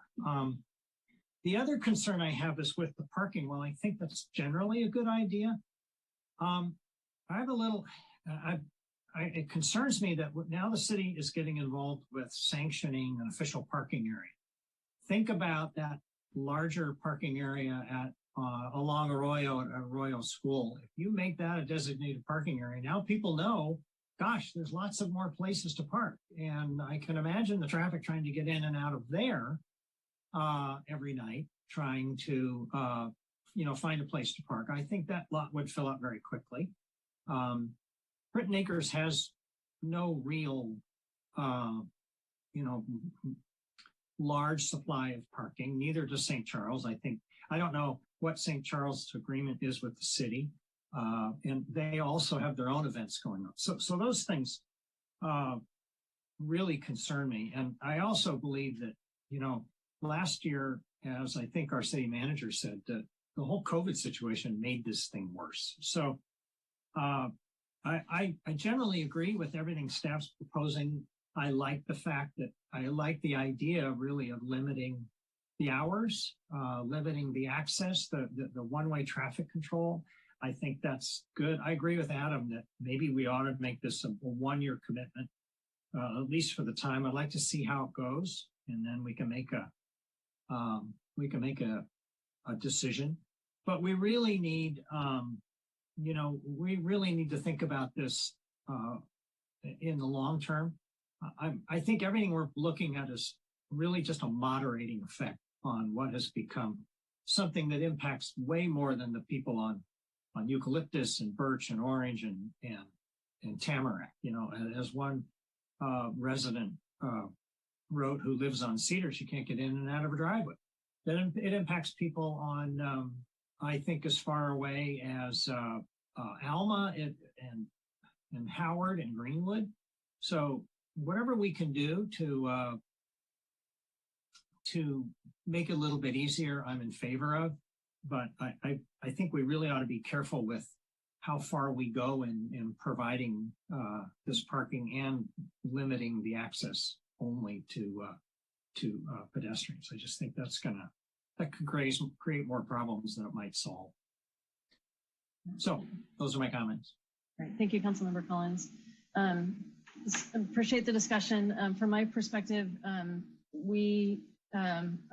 here's another element of San Carlos that's been discovered. And, the demand has really outgrown the capacity and infrastructure to support it, right? So when I think of, other communities where they can manage large crowds coming into their community, they have the wider streets, right? They have the venue at which the event is held. They have the adjacent parking for car storage and the like. And, I live probably about a half a mile from that particular street. And I can, attest to the fact that over the last several years, there are now people parking on my street, and each year it's, one block closer, and now it's where we are. I think the staff has presented options that are practical and well within our scope as a city. Again, I don't envision, let me start with this. I heard loud and clear that the community really enjoys these events and they want to support them and they want the city to help support them. And they're willing to allow us to allocate funds to do so. At the same time, I also share Councilmember Collins' concern that we're not an event management company. We run the business of protecting the public safety, and our job is to ensure that everyone is able to have a restful and peaceful evening. And so to that end, I am in favor of opening up the dialogue with the community members who put on this event or display of lights, call it what you will, and ask, require a permit for the Halloween. I'm also in favor of having the discussion around asking them if they would be willing to shorten the duration of the event, the days of the week and hours of operation, because again, it's a demand and capacity issue that we're facing with right now. I share your concern, Councilmember Collins, that if we were to find, adjacent parking and open that up, we're just expanding, I think, the problem. And we can't get away from the fact that we've also been asked not to promote the event, which the city hasn't done, but the word has gotten out. And how do you effectively communicate with people where they can park and how to get to the event? You then, by virtue of that, start to advertise the event, and then more people will know about it.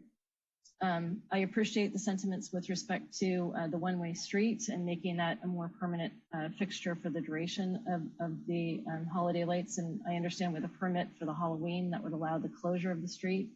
I appreciate the interest in bringing in lights, because I know that there are some dark corners in that area, and people have expressed concern about the safety of pedestrians and small children with the cars that are going through there. I'm aligned with the idea of being flexible with the security. That being said, I do know that many community members feel that there isn't enough. So I'd like us to remain open about that.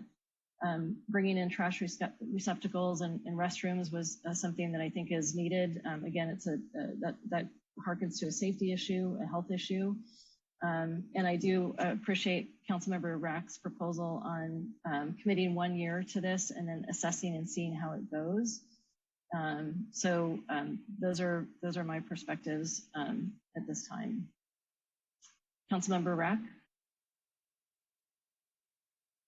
Thank you, Madam Mayor. And I appreciate all the comments from everyone. I just wanted to, I know because we're sort of getting to the point where I'm looking for a motion, just so I understand kind of where, take a poll of where everyone is on some of these, a couple of things. I know the security issue and it sounds like for the 1 year versus 2, there's enough people, but I'm unclear on the parking because I've heard from, I don't think John's weighed in on that. So I just want to understand kind of what there is. And I would just suggest on the parking, if I could quickly, if you or Councilmember Collins would be open to at least asking the staff to, one, try to look at ways to promote more walking versus driving, and potentially at least reach out to the school district to see if there's any interest. And they can come back and say no, or this isn't a good idea, but I feel like we haven't done our due diligence around this one piece. So just not committing to it, but asking that we at least take a look at it, and staff can come back and say this is not possible.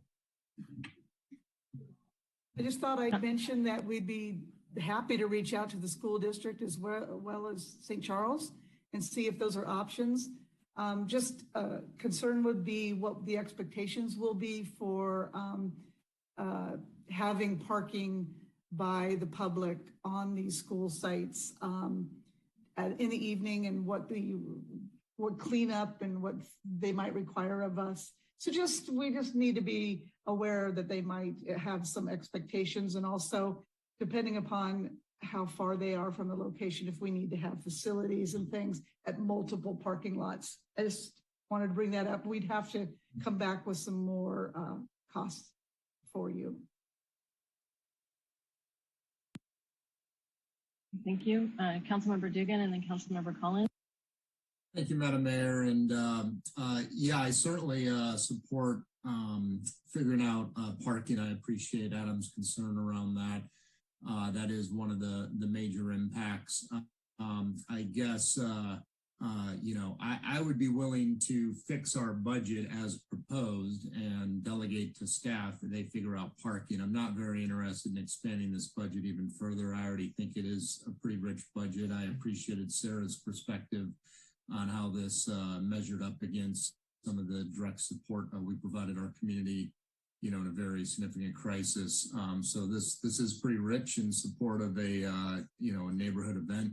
I'm willing to support it. I think it is a good idea. I also support just doing it for 1 year, and then we can measure and adjust from there. I do support this full budget, but I would want it to include parking, and I'd want us to really think about being flexible where we can be, and hopefully deliver this under budget. Thank you. Councilmember Collins. Well, I was about to say that I agreed with everything John said, except when he said the part about parking. So, because I'm unsure about that. And my question really at this point is for our city attorney. What are the liability issues, if any, with involving, the school district and St. Charles, either to them or to us, if we start, reaching out to them to provide parking for what is I wouldn't really call it a community event. It's really just a neighborhood display. So I'd really be curious to know what your feeling is on that, Greg. Is this what sort of exposure does this give for us or anybody else?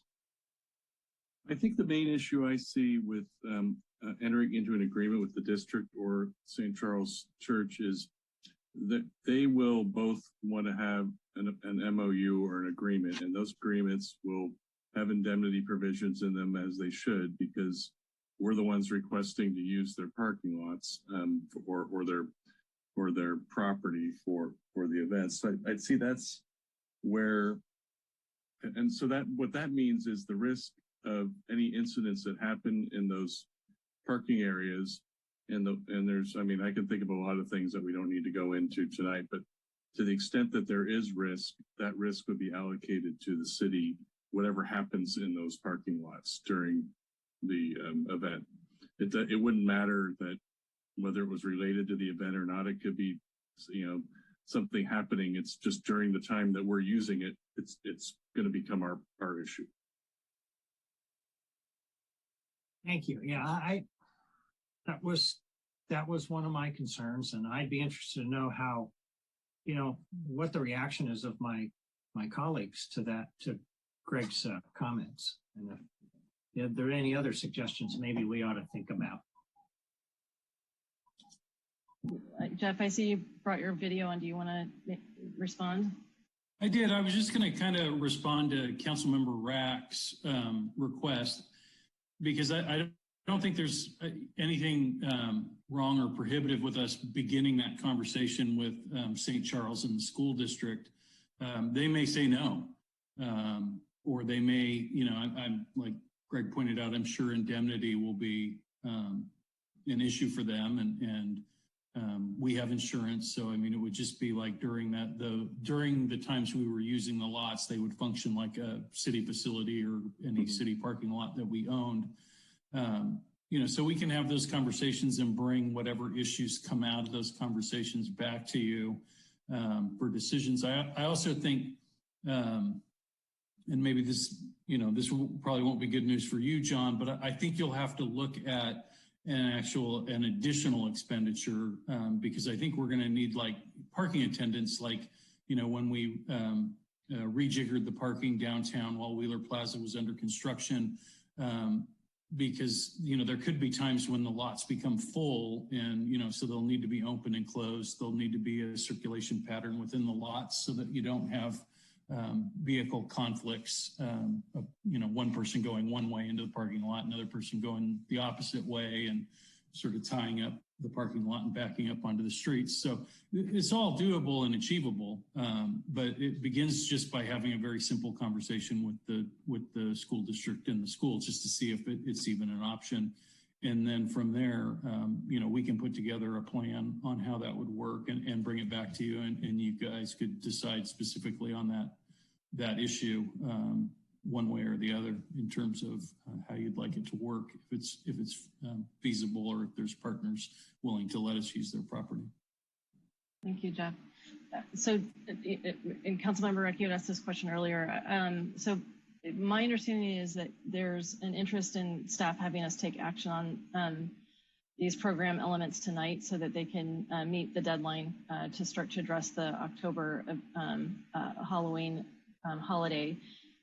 I would be open to kind of exploring the implications of the parking situation. I appreciate your sentiment that you feel that maybe that wasn't as well studied as some of the other items that came forward. So perhaps we could reach a compromise on that particular item in the interest of trying to take some action or sooner than later to make sure that we can try to minimize the impacts of what we're experiencing. Thank you, Madam Mayor. I'd be certainly comfortable with that. If we could maybe just in the motion direct staff to do some research and outreach into what the opportunities are around parking. I'd be comfortable with something along those lines, and to report back to us. Okay. All right. Thank you. All right, so are we at the point, I'm hoping, where someone would be willing to forward a motion for this item?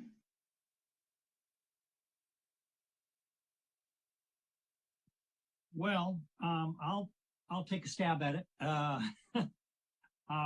And with the, I'm basically going to make the motion, but I think with the addition that staff reach out to the school and the church to find out what their receptiveness may be to providing additional parking. I'm not quite sure how I should put that in the form of a motion. I'm happy to do that, Ron, if you'd rather not do it. Well, if you've got some language around that, Adam, and you'd like to do it, I absolutely defer to you. I've got some language I'll do on the fly if you want, but nothing prepared. Go for it. It was your idea, so. Okay. All right. Let me give it a shot here then. I move to adopt resolution 2021-87. 87, a resolution of the City Council of the City of San Carlos, $110,550 from the general fund unassigned fund balance for fiscal year 21-22 to implement actions to address issues impacting the community from the Eucalyptus Avenue holiday celebrations, and direct staff to explore potential for parking opportunities with entities including the school district and St. Charles. I'll leave it at that. And report back to us with their findings. Greg, that works for you? That works for me. That's okay. a very good motion. Okay. I'll have a second. Oh, go ahead. Ron got it. All right, Crystal, can you, any further discussion? Crystal, can you call the roll, please? Oh, Madam Chair, Madam Mayor, yes? I just want to say I appreciate all the work on this and for staff, and this is a great event for our community, and I'm happy to be supporting this and continue to look how we can improve on it over time. So thank you to everyone who engaged. All right, Crystal, can you call the roll, please? Okay, Councilmember Dugan? Yes. Councilmember Rack? Yes. Vice Mayor McDowell? Yes. Councilmember Collins? Yes. And Mayor Parmalohan? Yes. All right, thank you. All right, the next item is new business item 9B. However, I propose a 10-minute break. Are there any objections? No. I'm good with that. Okay, all right, see you at 9:18.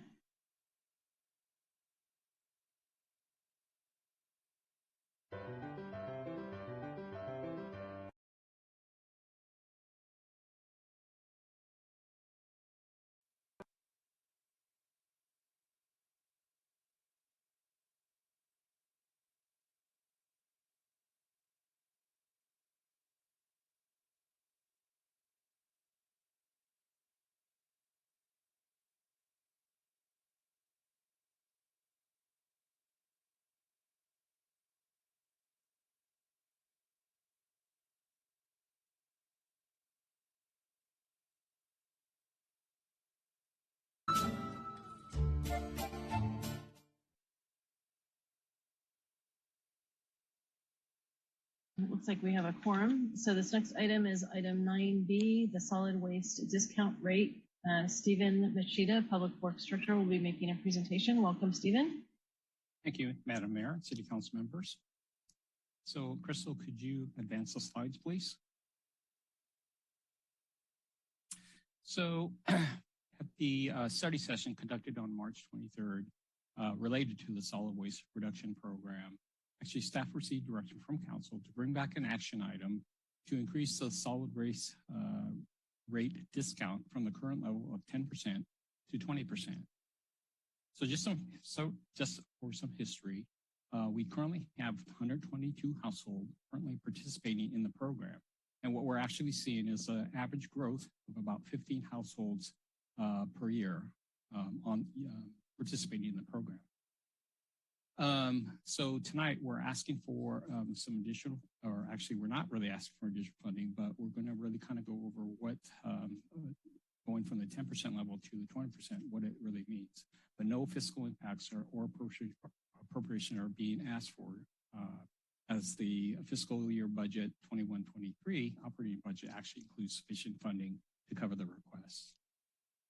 Next slide, please.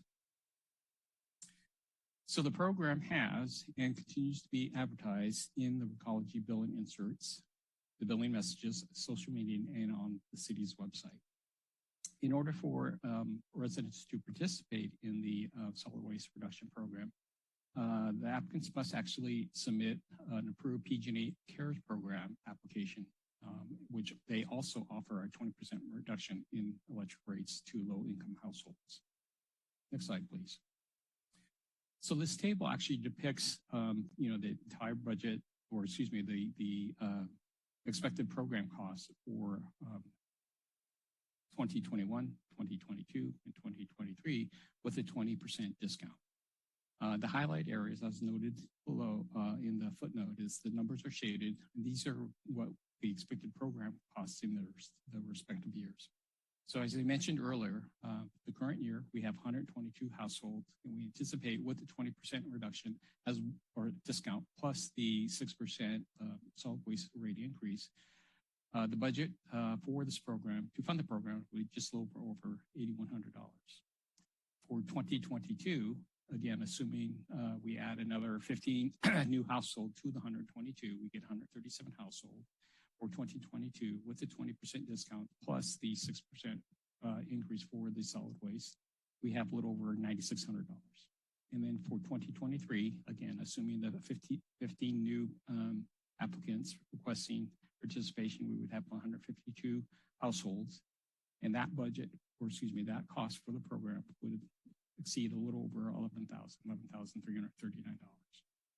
So this is, currently what we're asking for council is for both calendar years 2021 and 2022.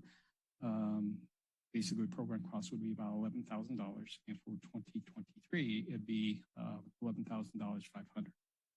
That concludes my presentation, and I'd be happy to answer any questions.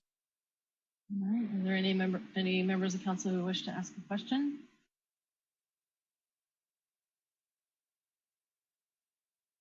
All right, Crystal, are there any members of the public who wish to make comment? I do not see any hands raised, so no. Okay, at this time we can move to discussion.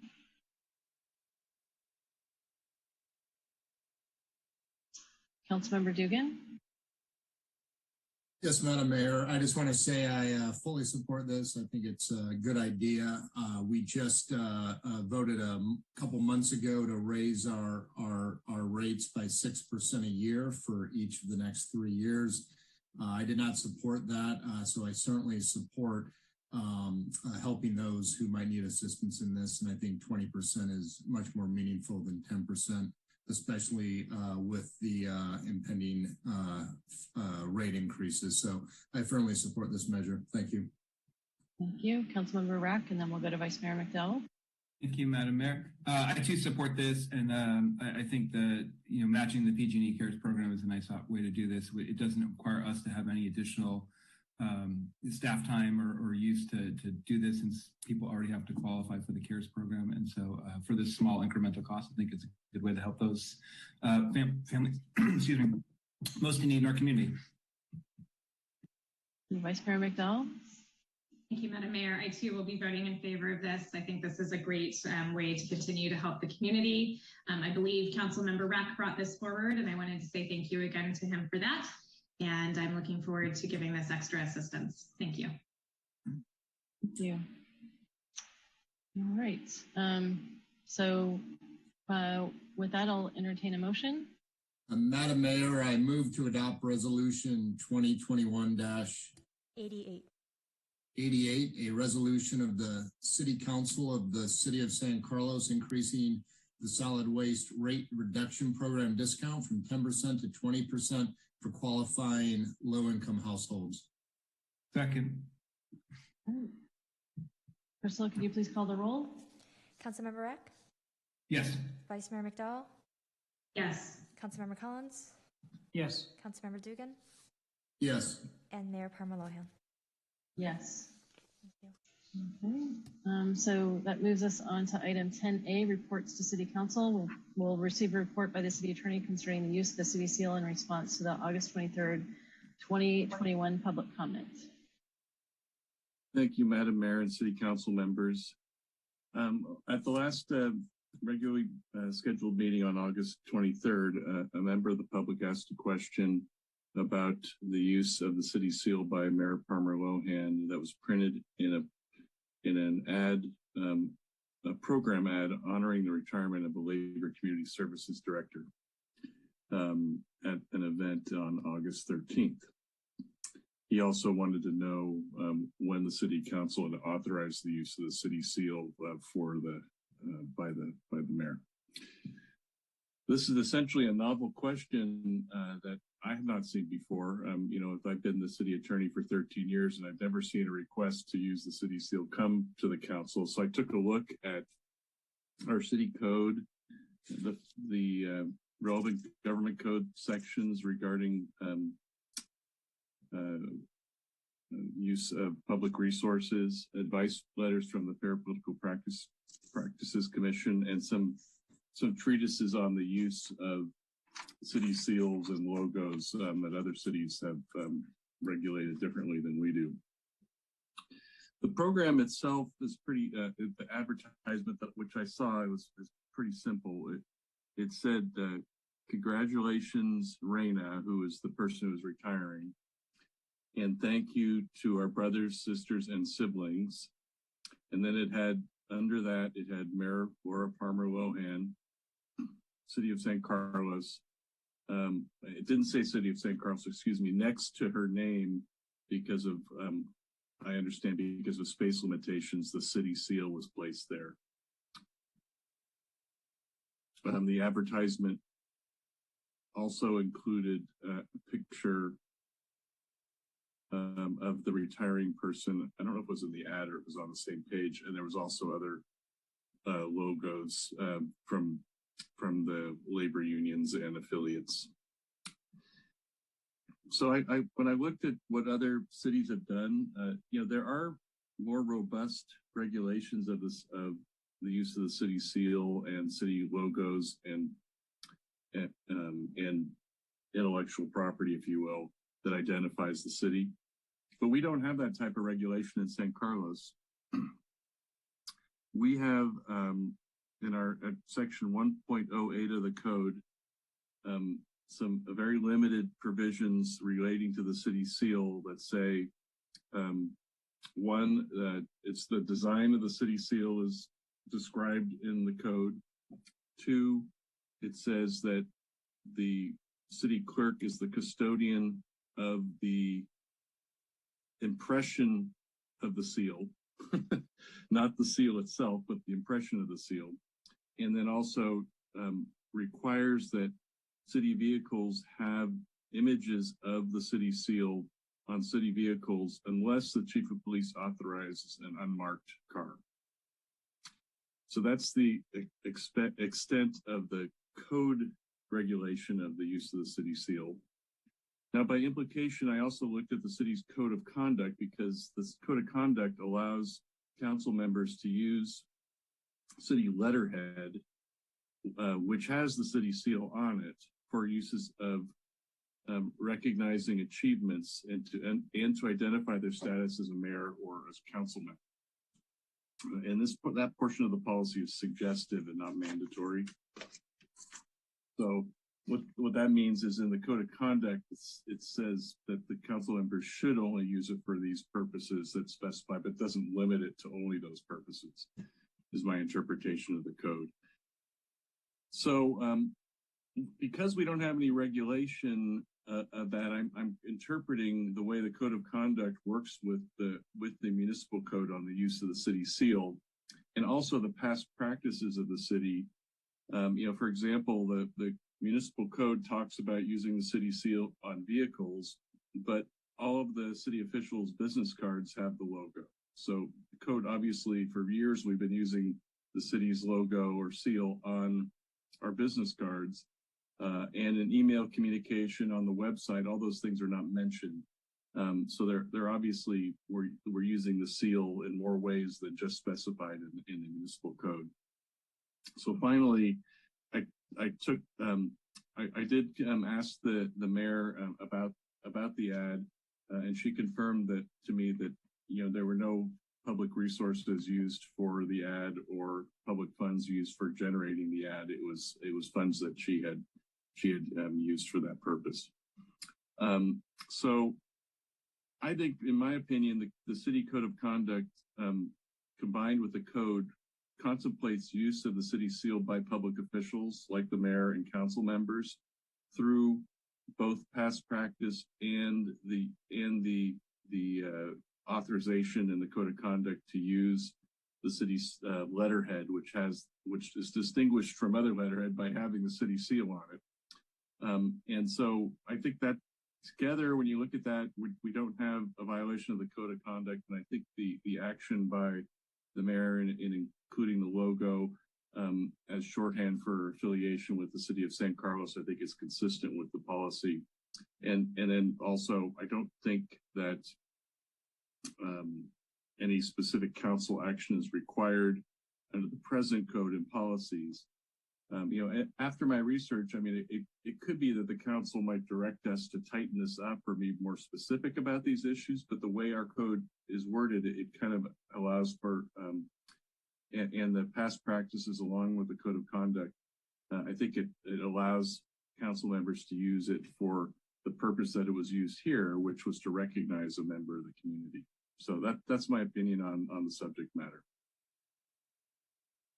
I'm able to answer any questions other council members or the mayor might. Thank you, Greg. Any questions for the city attorney? Councilmember Rack?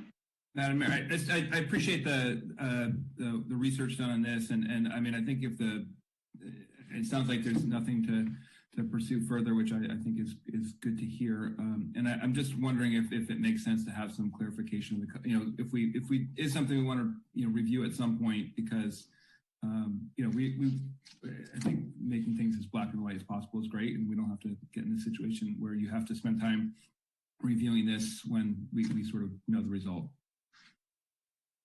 Yeah, certainly. The next time you look at the code of conduct, it could be clarified there, or we could look at the municipal code and talk about it at that in that way. But I mean, obviously, the code of conduct is essentially a resolution. It's easier for the council to craft a regulation you think is reasonable.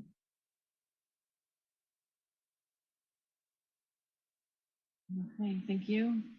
If there's no further questions, Crystal, we can go to public comment. Okay, and I don't see any hands raised for this item. Thank you. Any further discussion? Councilmember Dugan? Yes, thank you, Madam Mayor. And I'll just say that, I'm glad there was no technical issue violation or anything here. So that's great. And I would just suggest, since I guess it might be more a matter of perception, that I don't feel a need for, more regulation or going black and white with this, but maybe we could just agree as colleagues to, simply ask permission of the group at a meeting before we do something, a broad public use of the city logo. That would just be my preference as opposed to seeking for the regulation on this. Thank you. Vice Mayor McDowell. Thank you, Madam Mayor. I guess I have a follow-up question for Greg.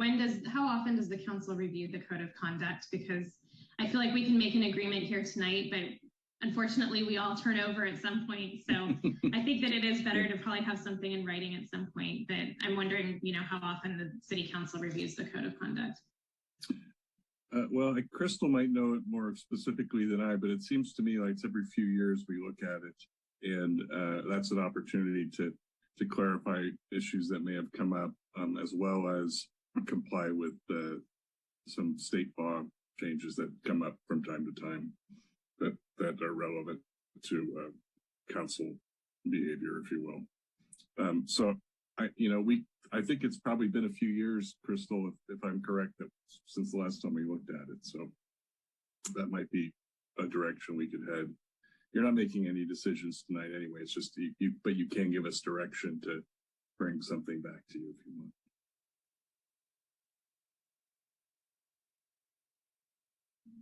I guess I wouldn't mind adding that to the to-do list when the code of conduct comes back. I think that there's several modern daytime things that we talked about in our retreat, and this is another one that maybe we could just use some updating in our code of conduct. That would probably be my preference. Thank you, Vice Mayor. Councilmember Dugan. Yes, Madam Mayor. I was just going to say, we certainly can look at revising our code of conduct when it would normally come around in due course. I don't think there's anything about this incident that would cause me to want to accelerate that or move anything up or think about anything sooner. So that's where I'm at on this. Okay, thank you. Councilmember Rack and Councilmember Collins. Oh, on mute still.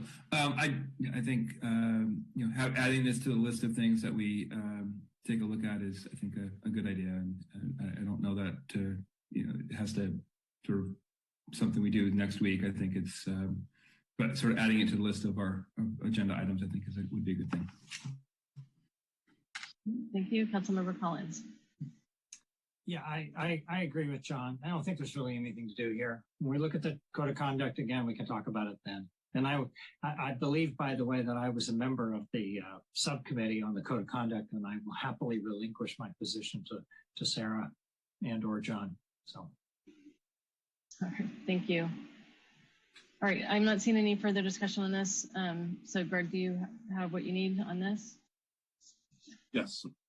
Okay, all right, thank you for your work on this. I really appreciate it. So that brings us to agenda setting.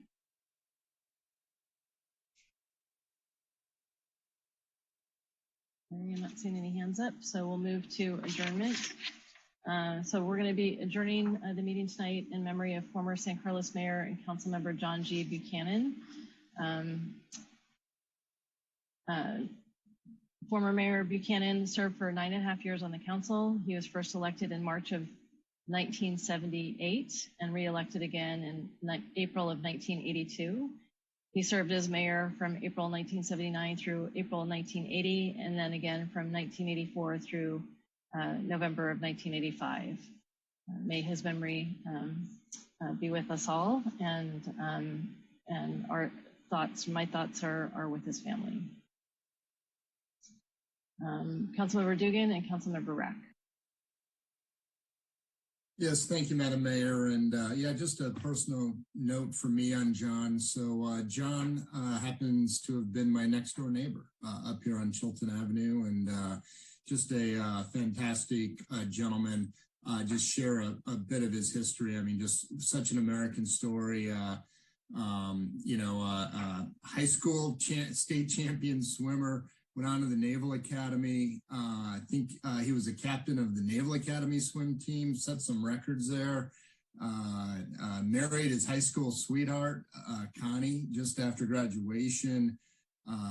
Became a naval aviator, war hero, dozens of combat missions over Vietnam. Became a flight instructor in the Navy, a Top Gun. Came home, successful businessman in San Carlos.